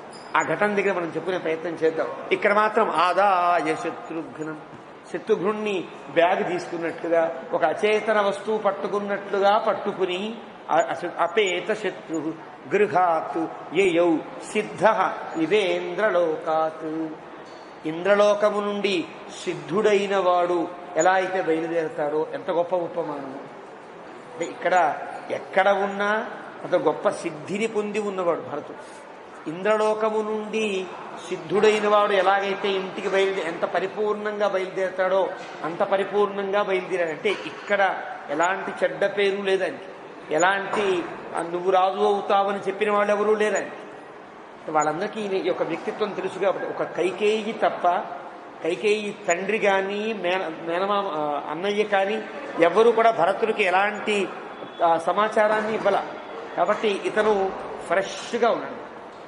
తన అభిప్రాయం ఏదో దాన్ని వాడు గౌరవించాడు. భరతుని యొక్క ప్రవర్తనని బట్టి భరతుడు ఎలా ఉండాలనుకుంటున్నాడో ఆ రకంగా అతని ప్రవర్తనకు అనుగుణంగానే వారంతా అతను ప్రేమించారు తప్ప నువ్వు అలా ఉండడానికి వీల్లేదు, రాముడికి ఎంత విధేయంగా ఉంటే ఎట్లా, రాముడి కంటే నీవే గొప్పవాడే కావాల్సి ఉన్నది, మీ నాన్నగారు నాకు వాగ్దానం చేశారు అనేటి చెప్పుడు మాటలేమీ చెప్పాల. అది మాట తమాషా. కాబట్టి సిద్ధ ఇవేంద్రలోకాత్. నిజానికి వాగ్దానం ఎవరికి చేశారు? దశరథుడు అశ్వపతికి వాగ్దానం చేసింది దశరథుడు వాళ్ళ మామగారికి చేశాడు. మీ అమ్మాయికి పుట్టే పిల్లవాడికి రాజ్యాన్ని ఇస్తాను. వాగ్దానం తీసుకున్నవాడు అశ్వపతి, కానీ అశ్వపతికి ఉద్దేశం లేదు. అంటే అర్థం దశరథుడు గొప్పవాడు, ధర్మంగా ఉంటాడు, అతనికి పుట్టిన రాముడు ఇంకా ధర్మాత్ముడు, అతడే రాజు కావాలి అని వీళ్ళు కూడా ఉద్దేశం. ఒక కైకేయికి మాత్రమే పుట్టించబడిన దుర్బుద్ధి ఇది అని చెప్పడం కోసమని సిద్ధ ఇవేంద్రలోకాత్, ఇంద్రలోకము నుండి సిద్ధిని పొందినవాడు ఏ విధంగా అయితే తన ఇంటికి బయలుదేరతాడో అలా బయలుదేరాడు. అది వాల్మీకి ఈ 70వ సర్గని ముగించాడు. 70వ సర్గని ముగించాడు. మళ్ళీ రేపటి రోజున మనకి ఉపన్యాసం ఉండదు. అనుకోకుండా హైదరాబాద్ వెళ్ళవలసి వచ్చింది కాబట్టి మళ్ళీ బుధవారం నాడు రామాయణ ప్రవచనంలో రాముని యొక్క చరిత్ర వినే అదృష్టాన్ని పొందుతారు. ఏవమే తత్పురావృత్తం ఆఖ్యానం భద్రమస్తు వః ప్రవ్యాహరత విశ్రబ్ధం బలం విష్ణో ప్రవర్ధతాం లాభస్తేషాం జయస్తేషాం కుతస్తేషాం పరాభవః ఏషామిందీవరస్యామో హృదయస్థో జనార్దనః కాలే వర్షతు పర్జన్యః పృథివీ సస్యశాలినీ దేశోऽयं క్షోభరహితః బ్రాహ్మణాः సంతు నిర్భయాः కావేరీ వర్ధతాం కాలే కాలే వర్షతు వాసవః శ్రీరంగనాథో జయతు శ్రీరంగశ్రీశ్చ వర్ధతాం తస్య ప్రజాభ్యః పరిపాలయంతాం న్యాయ్యేన మార్గేణ మహీం మహిషాः గోబ్రాహ్మణేభ్యः శుభమస్తు నిత్యం లోకాः సమస్తాः సుఖినో భవంతు.